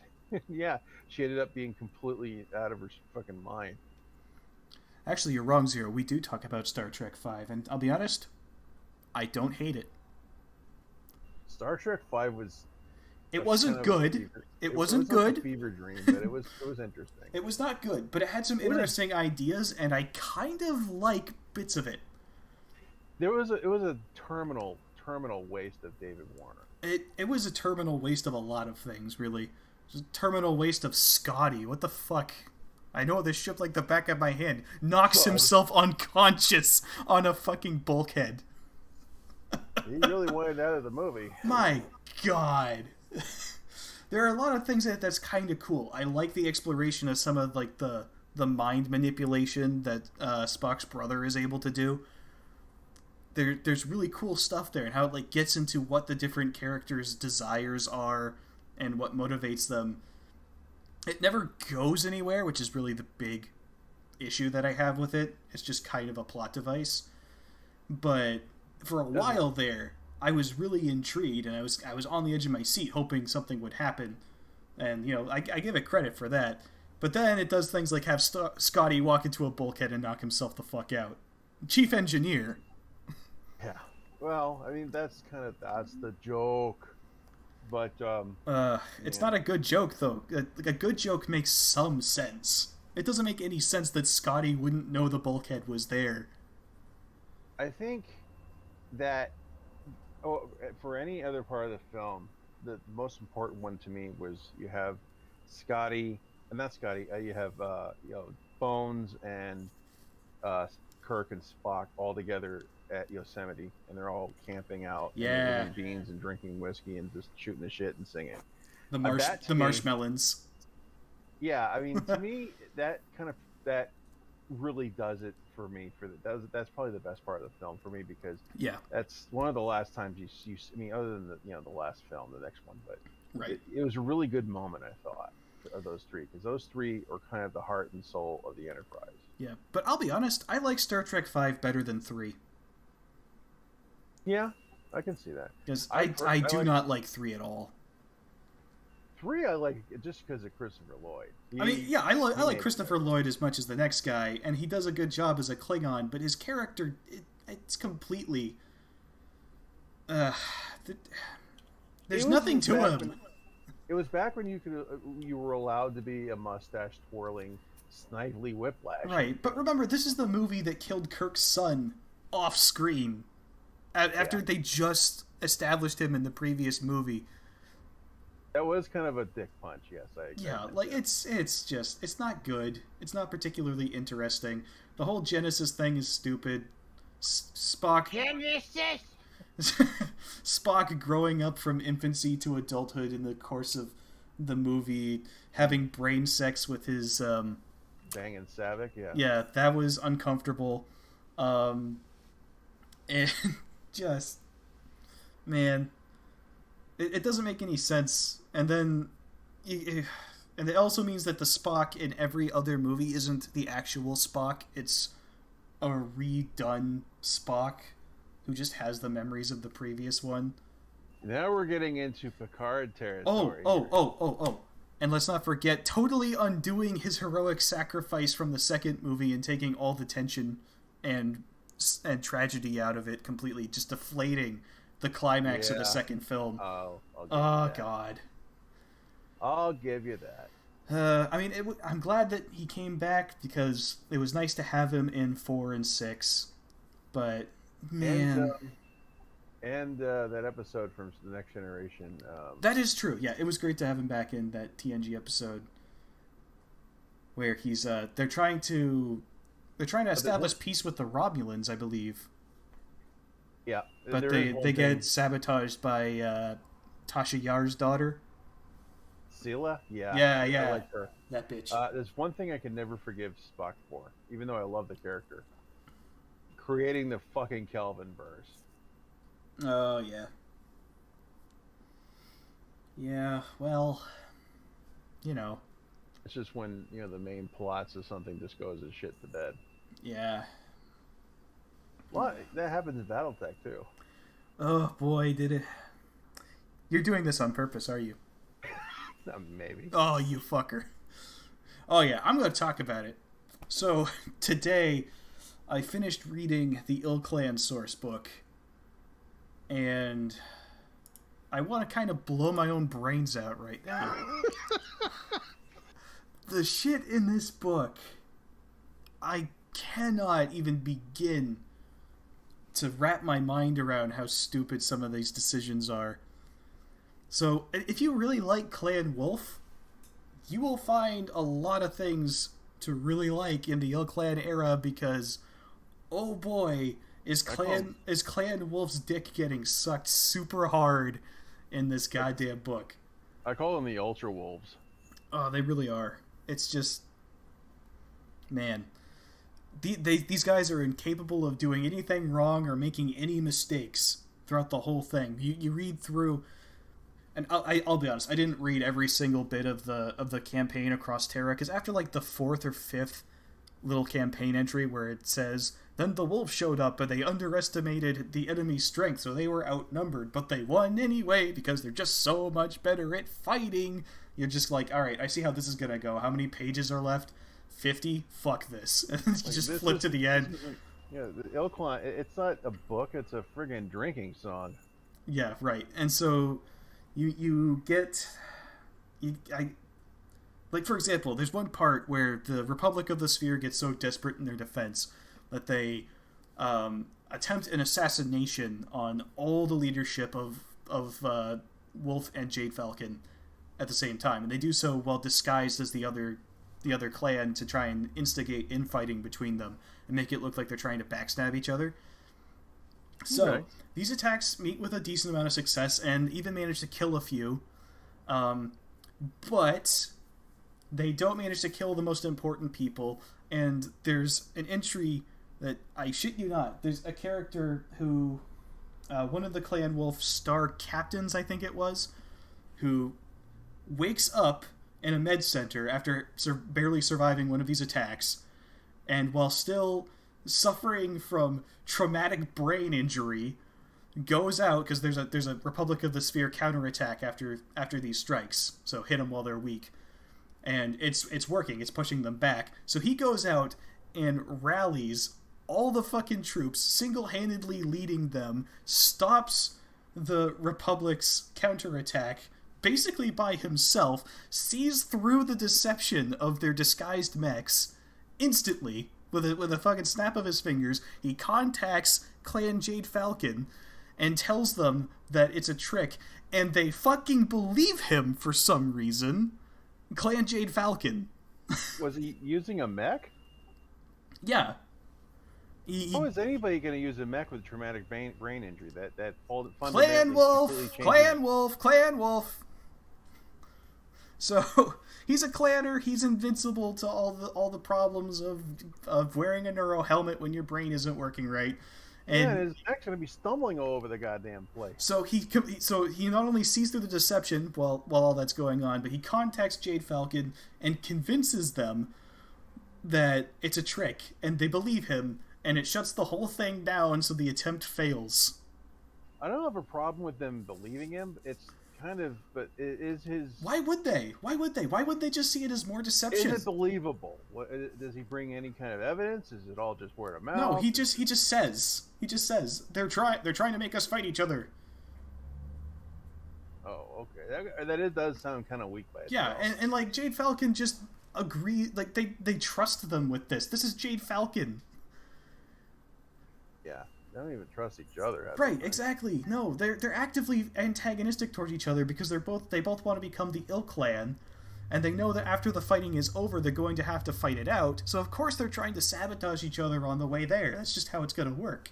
There can be only one. Right. So there's no reason for them to believe that it's not Clan Wolf trying to take out what's her name? Nirvana. I'm just calling her that because she has some weird fucking name. So Nirvana, trying to take her out. And, oh god, Jade Falcon in this book. Apparently at some point, I missed something somewhere, but it's okay for Jade Falcon now to execute their prisoners and kill civilians. Apparently it's like a Mongol doctrine, they call it. Did Matt Ward start writing for BattleTech? I have no idea. But, like, the real reason that it's there, is so that, Clan Wolf can have their cannon fodder without any sort of moral repercussions or anything, any gray area, because the Wolves can never possibly be wrong for anything that they do. They always have to be in the right, the clear-cut good guys in every situation. So, of course, in order to have them fight another clan and not look like, any sort of bad guy, the other clan has to be incredibly evil to the point where nobody would want to have anything to do with them. So Nirvana Hazen, or Malvina, I think her name is. Fuck it, I like Nirvana better. Nirvana comes out and is all like, I am now Adolf Hitler. I am going to kill all the civilians. Like, for example, there's a bit where they're fighting in the trial for the IlClan after defeating the Republic of the Sphere. They're fighting over it, and Clan Wolf has their forces stationed in a forest. So Jade Falcon sets the forest on fire, which somehow traps them in there. I don't understand how that works. The book says that it makes it so that their mechs overheat if they try to walk out. I don't buy that. If you can drop your mech on a literal lava planet and have it be functional, you can walk through a forest fire. So yeah. That's just silly. But apparently it traps their forces in there, and they start shelling them with artillery while they're trapped. So a bunch of civilian firefighters come out with industrial mechs and start fighting the fire.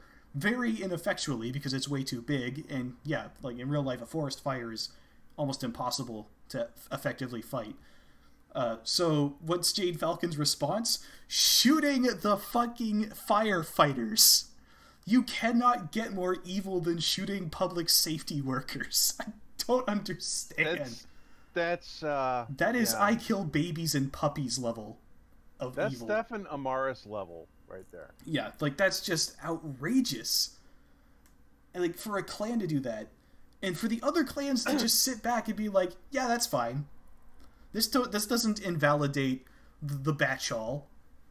Like, what's a Batchall after that? I mean, right? Like, fuck, man. Like, one side's gonna break decorum and go full Desgra like that in the middle of a trial. You think, because there's supposed to be observers in any sort of trial like this, like referees that come in and throw a flag and be like, no, that should have been a moment where they come out like, no, you can't kill civilians in the middle of a fucking trial. Nothing is said. This happens in the BattleTech cartoon at one point. Something very similar. Right. Nikolai Malthus has once I forgot the exact situation. He and Steiner were fighting, and he said once a challenge or once a trial is underway, it cannot be rescinded. And then not even 2 minutes later says, trial or no trial, I will no longer dishonor myself by wasting ammunition on you. So yeah, but just real quickly, going, to be fair, for about 20, 25, 30 years, what you were talking about, the wolves there as being kind of the children of fate, Plato's stepchildren there, that was attributed to the Davions for a long time. Right, and I agree with that as well, because I've had my own issues with them, but at least there were times where the Davians did things that were kind of screwy, and they didn't always win everything that they went after. But like Clan Wolf is just untouchable. It's just outrageous. So then, going back to it, so nobody calls foul when Jade Falcon starts killing civilians. That's perfect. Wow. That's perfectly fine. They're allowed to do that. Jesus. Whatever. And then after, so the forest fire gets put out by, I shit you not, the book actually says light rain. It actually calls it light rain. And it says that it puts out the forest fire, quote, within minutes. Will light rain even reach? No, it'll evaporate before it comes anywhere close to the flames or the fuel that is burning. It's not going to do anything. And you have a little bit of a leg to stand on. Right? Yeah, I have been a firefighter, and I have gone up with forest fires. Yeah, no, you can dunk gallons upon gallons of water. If you had a hurricane, there are some forest fires that would keep going. Just that's how intense they get. And oh my god, pine trees, because pine sap is so. Well, not just that, they dumped fuel across this forest to keep it burning. It's one of the reasons the firefighters couldn't put it out. They actually prepared to set the forest on fire. They put all kinds of flammable things throughout to keep it burning. But a light rain puts out the forest fire. And so while the wolf forces that were in there took heavy casualties, they're still intact. And so then they start in the final stage of the fight. And what happens is, again, something that's absolute bullshit. So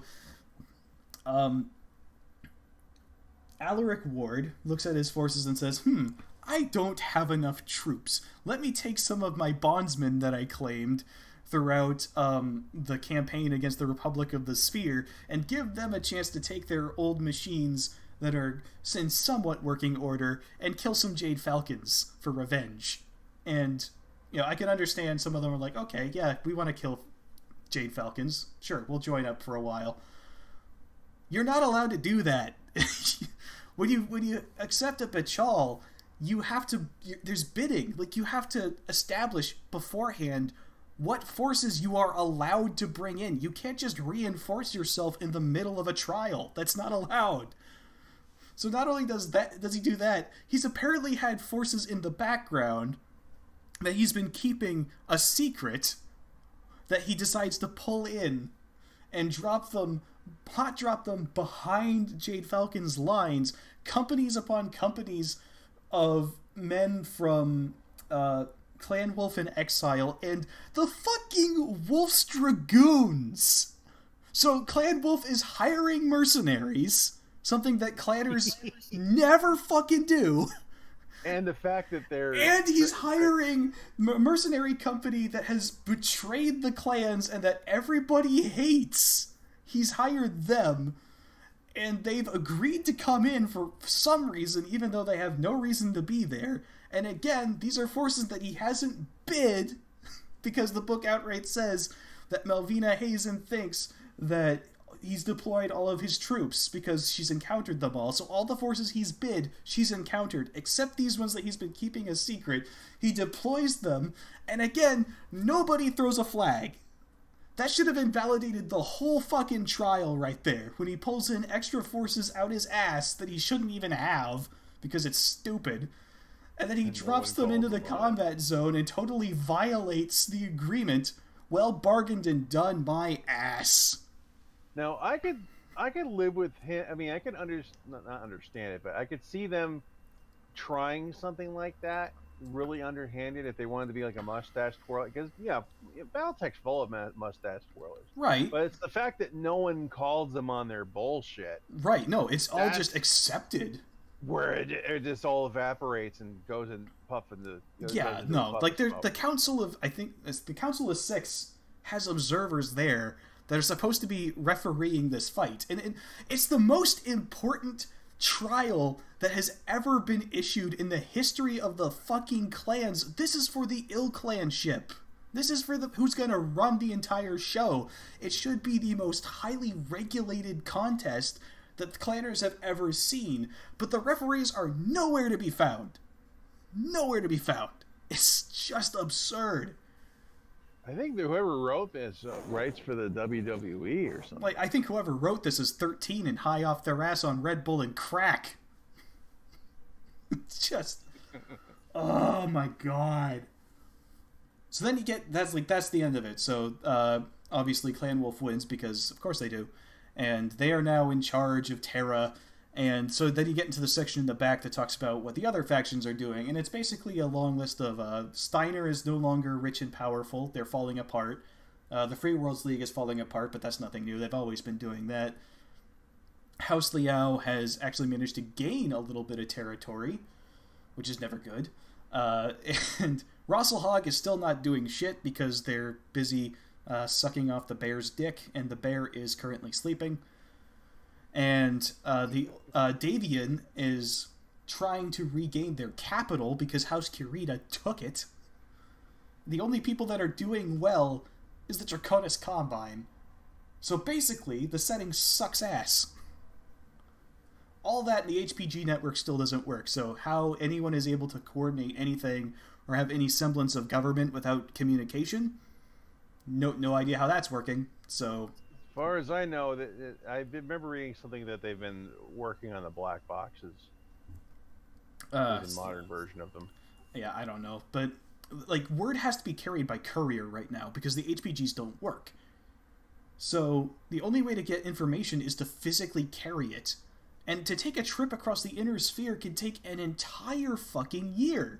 I play HBS all the time. I know how yeah, like, doesn't it take like 12 hours for a jump ship to recharge its jump drive? Like, every single jump you do, you have to wait for it to recharge. I don't remember exactly how long, but it's a while. It depends on the strength of the star. The star as well as the model of jump ship. But yeah, like, it takes time.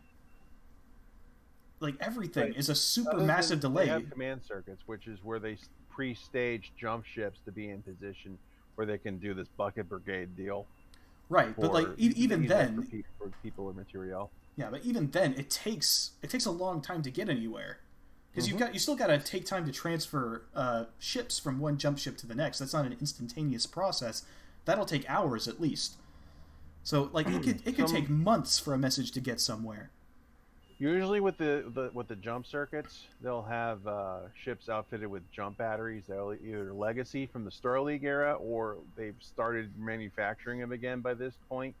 There's not a whole lot of them, and they'd all be coveted by the by the successor states. But they do have them, and that allows you to make a double jump. Yeah, the HPG network is the biggest sticking point in me with the current lore. It makes no goddamn sense. So the lack of that, the HPG network. If you watch Tex Talks BattleTech, he gets into that with the Mackie episode. Yeah, and why they couldn't coordinate, and that's why it was this shoot first, ask questions later policy with using jump ships and warships and nuclear weapons. Right, exactly. And to have a society that's relied on that tech for centuries, it's indispensable, and then to have it taken away basically overnight, and how it didn't just cause instantaneous collapse, and how there shouldn't be great houses at this point if the HPG network went down. It's essentially how in Warhammer during the the Age of Strife. The Age of Strife, yeah. Yeah, that's exactly what it would be. But the other thing is like that's always puzzled me. The mercenary companies are not trying anything at all. Like, they rely on MercNet entirely for their whole way of life. Without MercNet, they can't do their job. The Mercenary Review Board, it all depends on HPG traffic. So what the hell's left of Comstar at this point? Nothing's left of Comstar. Word of Blake kicked him out, and at least they kept the HPGs running. But with the HPGs gone, mercenaries can't do their job, but we're just expected to think that they're just working the same way they always have. So, like, you know, my headcanon for how I would have done the story, like, if the HPG network went down, all the merc companies are like, hold on a second, we can't work anymore because the tech we rely on is down. Let's fucking do something about it. They go around and, like, kidnap the brightest scientific minds from around the inner sphere and just send them out to start fixing HPGs. Because, like, at this point, there are people who know enough about technology at places like New Avalon that should be able to look at an HPG, study it for a while, and figure out enough about how it works to fix what's broken. Or at least, at the very least, to mass produce the black boxes. Yeah, or, like, if nothing else, maybe make a lesser version of it that does the job but not as well. You know, that's what it was called, a fax machine, technically. Right. It put out, you know, it was like several characters at a time, and it's like every era they could double its capacity, like by 30. I forgot exactly what the range is, but it's a lot more limited than HPG. But in a situation like this where you have decades and decades going on with no HPG, first of all, assuming that society is still around at a galactic level like this, which it shouldn't be, yeah, you're gonna have to have. There's not going to be any bullshit here. You're going to have to do that. Everybody's, even if it comes down to the successor states working together on this, they would have to.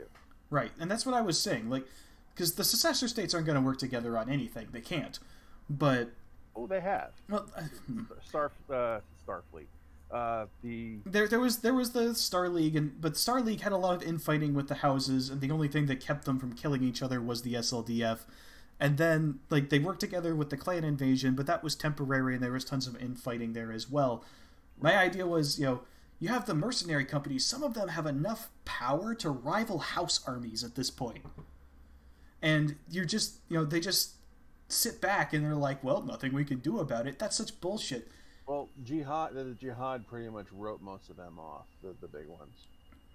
Well, yeah, I guess that's true. But, you know, even then, the ones that are left, you know, it's like, oh, we've suffered this massive crisis and now this. No, I'm not going to sit back and just let this happen. We got to do something about it. And so I think that they should go out and try and fix it. You know, if you want to have it even more fun, the great houses get wind of it, you know, and they're like, oh no, that means that there would be a new HPG network that wouldn't be controlled by Comstar. It's up for grabs. The other great houses are going to try and take it. We need to take it first. And then there's a mad scramble to try and get control of the HPG network. You could have the mercenaries fighting the great houses actively. Like, companies that used to hate each other just are being attacked by Steiner and Kirita at the same time and have to, like, join. It could be fucking awesome. You could do something like that. But no, the writers just want to they want to pretend that it didn't even happen. I mean, I don't want to. But at the same time, anybody, but it does seem like it's the minimum effort to push the things along so they can get more toys, or get more figures out there, and sell more doodads. It's what it seems like to me. And I know that they have to do that to be viable as a company, but there's so much potential here. Like, there's so much you could do. It's not an unsalvageable story. You can do cool stuff with it, but they just aren't. I know it's a meme to, haha, he's stuck in 3025. But I'm not stuck in 3025, but I pretty much refuse to go past the FedCom. Yeah, FedCom CW is as far as I go. Like, I can go into the Jihad, I guess. I'm not a huge fan of it just because it wipes out so much stuff, but, like, I don't know. It's kind of fun in its own way. But, like, Dark Age is just not fun for me at all, and it doesn't help that my favorite faction ceases to exist in 3052. Well, before 3052, really. seeing a bit more in what I guess you could call alternate canon or head cannons, where or you have fan cannons or something like that, where people like, hey, let's find out what you go deeper into in the periphery and find out what's going on out there. Maybe there's a new solar nation. We got Riley Centrella, who she's got that solar. I forgot what the hell she called it, but it's pretty much just that. It's like it's a larger solar. It's like a microcosm of the inner sphere on the order of something like the size of the clans. Only it's in the rimward periphery. And should we plug Riley's campaigns here? We should. Yeah. That'd be awesome. Yeah, we got to have her on one of these days. Yeah, that'd be super cool. But yeah, we got a friend, Riley Centrella, who does her own custom BattleTech campaigns. Some of them based off of events in the lore. Some of them are her own inventions, but they're all really good. Where does she put those up at? It's on her Patreon. All right, I should add a link to it in the description for people who watch this afterward. But yeah, that's absolutely quality stuff. It's just a good time to play. But yeah, her alternate canon is also really good. Yeah, she just got done with all of MechWarrior 2, which that was a pain in the ass, I bet. Yeah, so yeah, she made a bunch of campaigns based off of the events of MechWarrior 2, which is just super cool, and just shows how dedicated she is to a lot of just this entire setting. She's a very hard worker. She's great. Like I first met her and I was concerned, like, oh, she's a bit more of the I won't say woke. She's not really woke. She shares a lot of those sort of leanings, but she's not obnoxious. She's a very down to earth person about it. So she's not she's not annoying. Pretty much, she's engageable for like pretty much anybody. Yeah, exactly. She doesn't call you a bad person because you disagree, and that's fantastic. So, and the stuff that she writes, those campaigns, they're fantastic, and you can tell she really, really loves BattleTech. So, 98-page PDF, 43 operations, 43 maps, 165 record sheets. Yeah, she's a genuine fan. Knows her stuff. Genuine fan. So yeah, I highly recommend her stuff. So we've got all that. Where was I? Some of the artwork looks familiar. It's because I've done her artwork too. Oh yeah, Ozzie gets around. His stuff is really good. So you've done work for her. She's got a bunch of stuff that she works on all the time. I can't go into detail about most of it, but it's cool stuff. It really is. She's got a few things in the pipeline too. Yeah, that I can't talk about. Yep. So back to the topic of present day BattleTech though. Rasselhog needs to come back, please.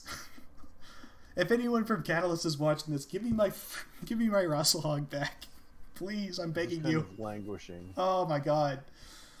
Oh man, I haven't actually said this on one of my streams before. I know you've heard it to the point where you're probably sick of hearing it, but I'm going to say it for the audience because I haven't told them about it. But Rasselhog, the reason I love Rasselhog is because it's the underdog faction of BattleTech.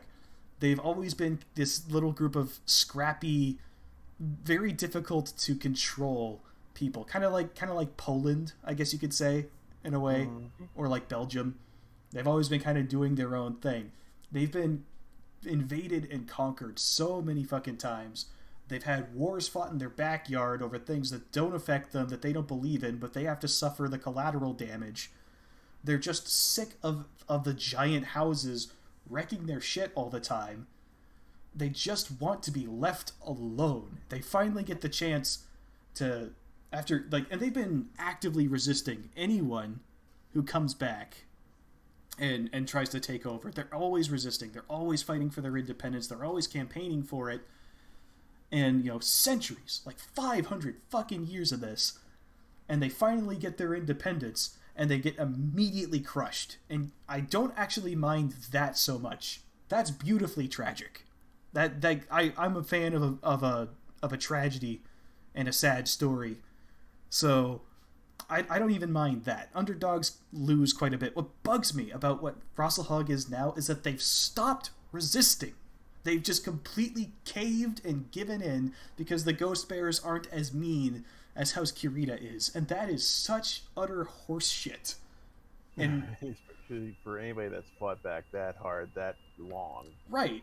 Like, even when the FRR wasn't the FRR and it was just a district that was controlled either by Steiner or Kurita, even then, I really liked those guys because they were difficult to manage. They're almost like the Torian Concordat, where they're just trying to be left alone.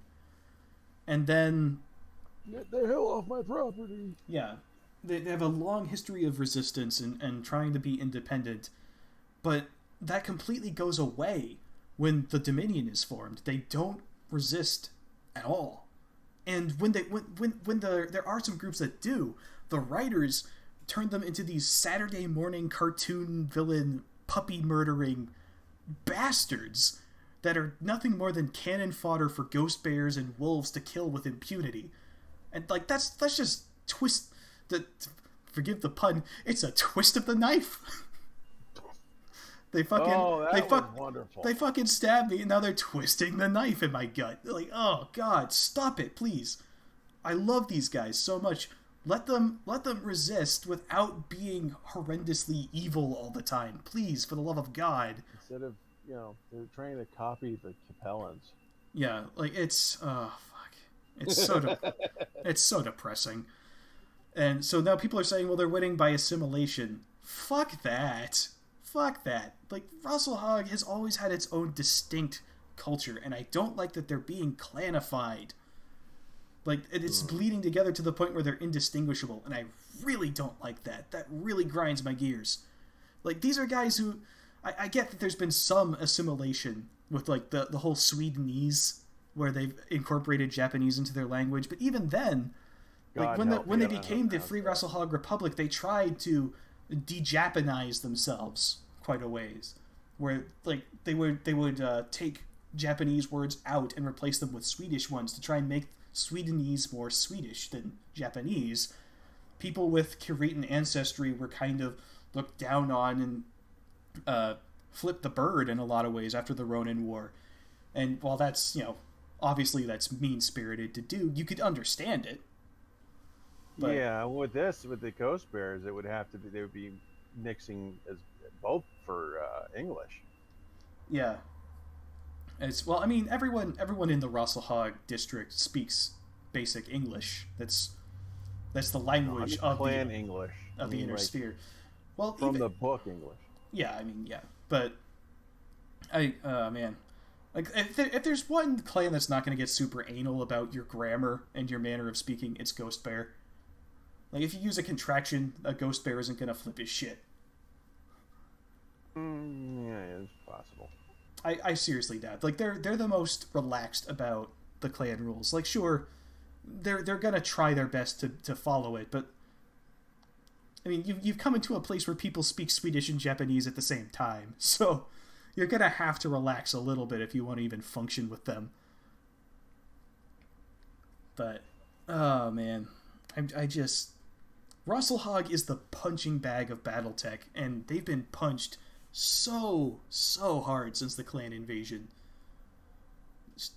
Just constant being written as the bad guys, and not just the bad guys. Like, they can work as antagonists, but irredeemable bad guys.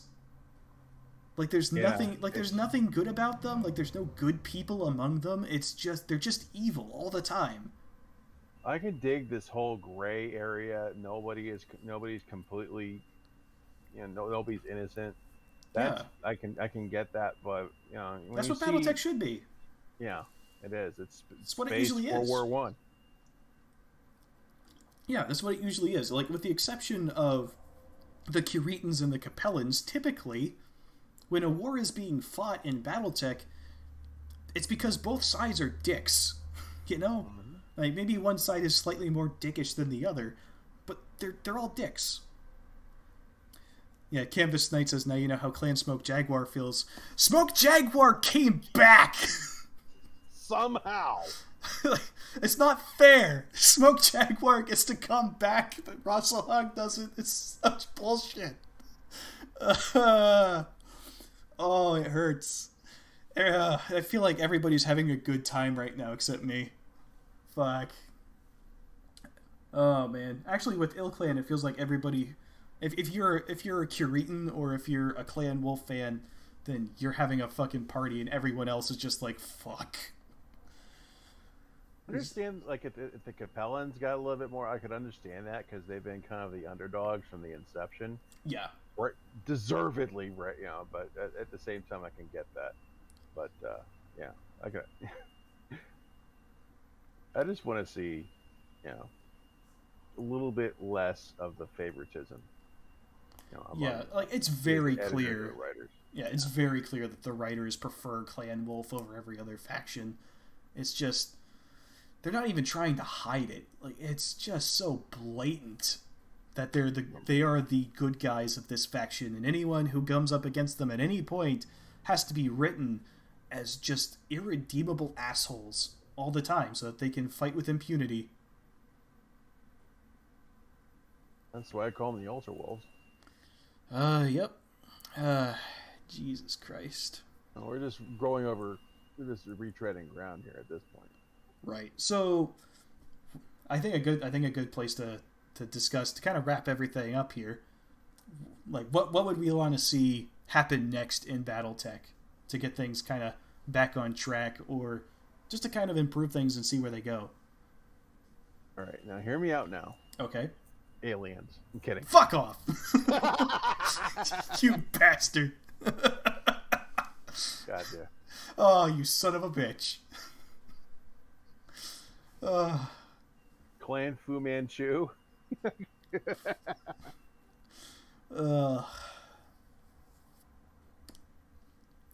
Yeah, the Minnesota tribe. I'd like to see more from them. I'd like to see them make a comeback. I'd like to see. Be cool. Yeah, that, and there's definitely been breadcrumbs have been left over with the end of the Star League, suggesting that some of the Camerons might have made it out. I'd like to see what would happen from there. Clan Sad Panda says 0. Yep. You don't know what he's referencing there. I do. Oh God. It's a South Park episode, if I remember right. That's not what he's referencing, I don't think. Oh. Oh, boy. There's a much worse thing associated with the term Sad Panda. But anyway, it's not for YouTube. It is not for YouTube. Another color tube. Yes. So... yeah, that would be cool. What I'd like to see, now that Clan Wolf controls Terra, they had to burn so many bridges to get there. They've essentially pissed off everybody. There were the Great Houses in a lot of ways. While they didn't like the Republic of the Sphere, they did rely on it for a lot of things. Now that the Republic is gone, they're not too happy. Now, most of them aren't really in a position to do much about it, especially Steiner and Davian. They're struggling just to get by. But I think they're going to be a Marist. Just have everybody just dogpile on them on Terra. That's what I would love to see.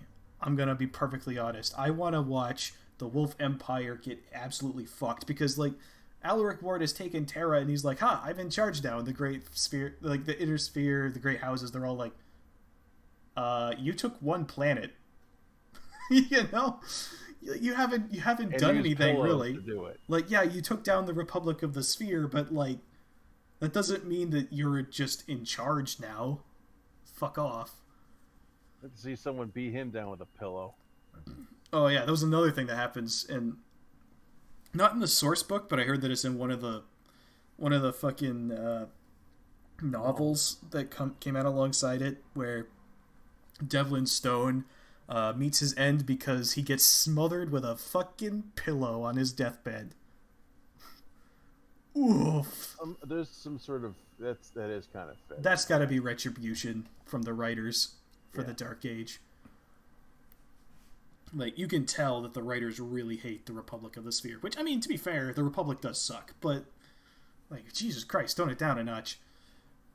But yeah, I would love to see that sort of thing happen where everybody's like, all right, you took one planet, you decimated basically all of your forces doing it. He's weak, get him. You know? I want to see Alaric Ward and his stupid Mary Sue motherfucking self clairvoyant bullshit where he can predict the fucking future, apparently, and can violate clan rules to his heart's content and nobody will call him out on it. I would love to see every single fucking thing happen. I want to see Ghost Bear get up off of its ass and kick his. Is he like part Nova Cat or something? I don't think so. He's just the guy. He's the what's his name? The Cato Sicarius of this setting. Yeah, okay.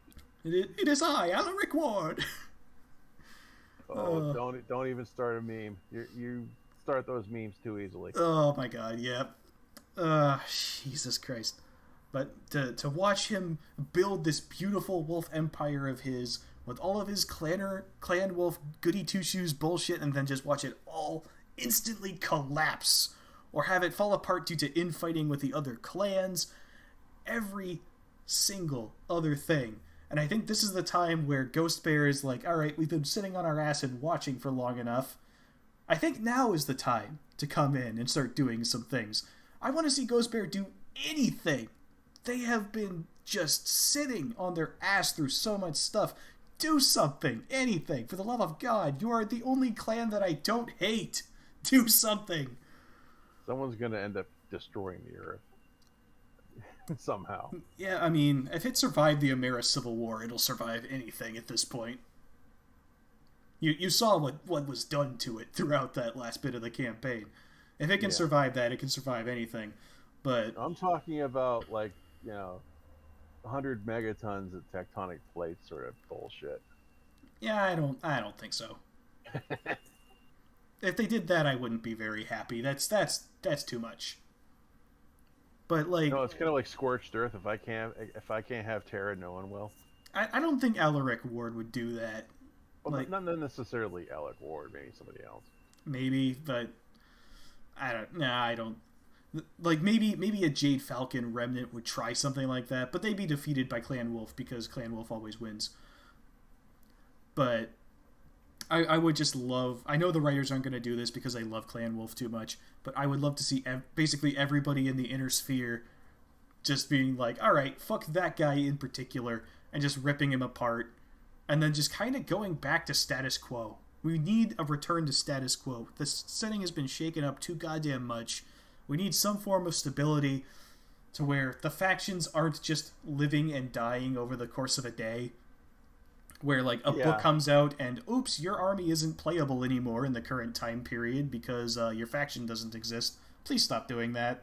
You ever see those videos or GIFs of the Inner Sphere, like, and throughout the various ages, the way the way they change? Yeah. And once it gets to about 30, 50, once the clans show up, after that, things just start to turn into a goddamn... it becomes like a kaleidoscope. It does. It just, everything's just mixing up so much. Right, yeah. You gotta wonder what the people on those different worlds that are going under constant, governmental change. It's like, who? Yeah, it's like, who are we owned by this week? It's like, our national anthem is "All Glory to insert name here." Yeah. You can make French jokes about him all the time. and then the HPG network goes down, so now they don't know who to send their taxes to. Right, yeah. Oh god, the amount of logistic upheaval that happens when a planet changes leadership. At this point, they've got to have, like, contingency plans in place. Like, all right, run program 19B. It's the Steiners again. It took 30 years just to figure out for the British to figure out how to return Hong Kong to the Chinese. Right, yeah. Like, it's not an easy thing to deal with. It's one of the things I wanted to write into Twist of the Knife, where, like, it's obviously you have new leadership. Russelhog is used to that, but this is a completely different kind of leadership than what they're used to. Under new mismanagement. Right. So it's just, yeah. The thing about these tabletop settings, and while BattleTech, it has this unique feature where, like, you never know when someone's going to be eliminated from the game. And it adds tension to the story, to be sure, and a lot of people really like that. But I think this is one aspect where it could, probably the only aspect, but it's just one aspect where it could benefit from looking a little bit over how 40K does things. Because over there, battles are fought, borders shift, but nobody ever gets wiped out of existence. There's always a Cult Mechanicus, there's always Adeptus Astartes, there's always, the Ultramarines or the Dark Angels, there's always the Eldar. The Eldar have been on the verge of collapse for millennia at this point, but they're still there and you can play them in any time period you want. The Orcs are always going to be a thing. Even the Tau Empire is still around. They haven't eliminated... They could, if they wanted to, but they don't because people like playing it. And, as somebody who loves the Free Rasselhog Republic, I gotta say, this shit sucks. Yeah. I can only play in this tiny, tiny window between the Fourth Succession War and the clan invasion. That is all I'm allowed to do, plus some fighting with the clans during the clan invasion.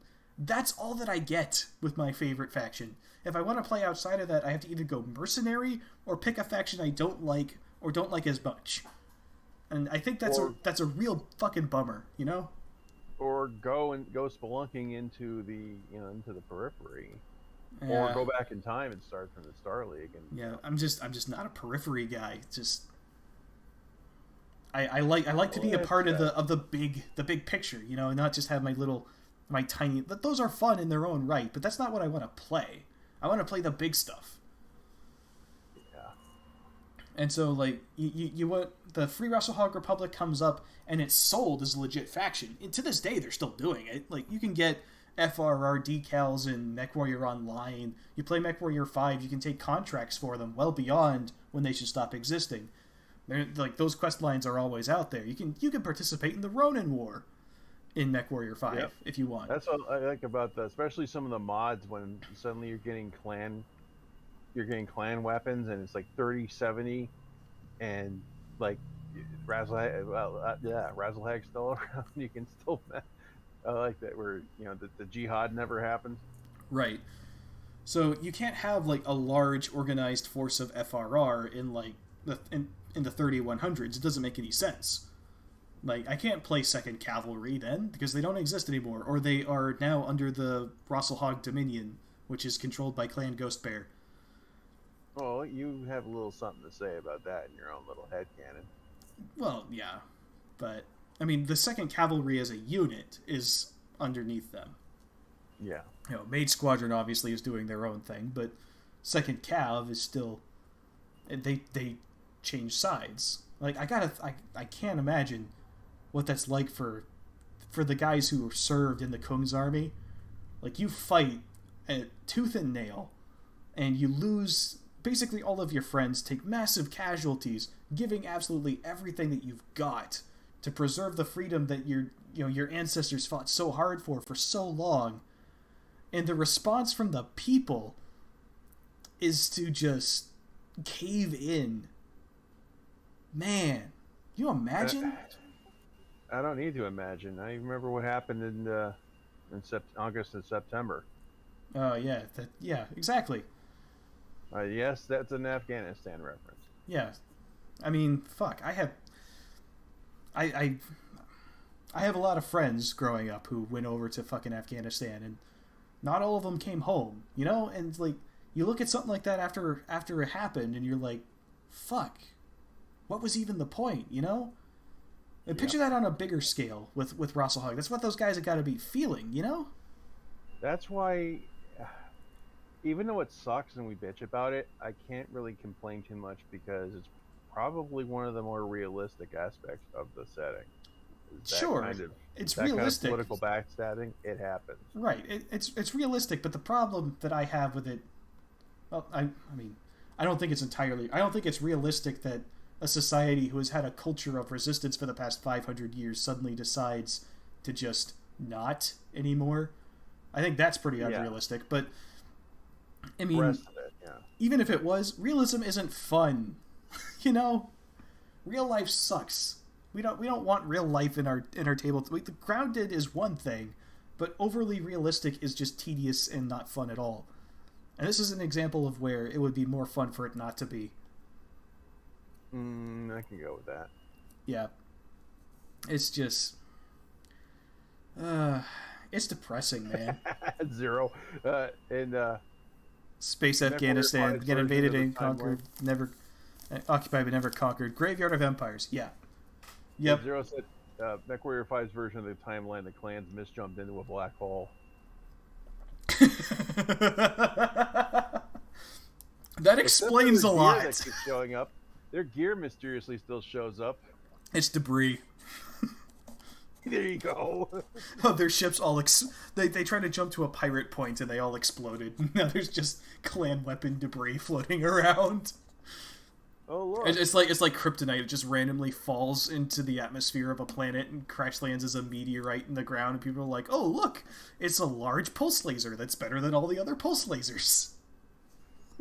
Suddenly, Ultima Online. Oh god, that's wonderful. Yup, that's... So, I mean, but going back to what I want to see Russell Hug come back, but I want to see Alaric Ward get his ass kicked. That's more than anything else. I just want to see that Mary Sue get what's coming to him, because I'm sick of his shit. I am sick of that guy's shit. There's going to be so many memes coming from this episode. Oh, God.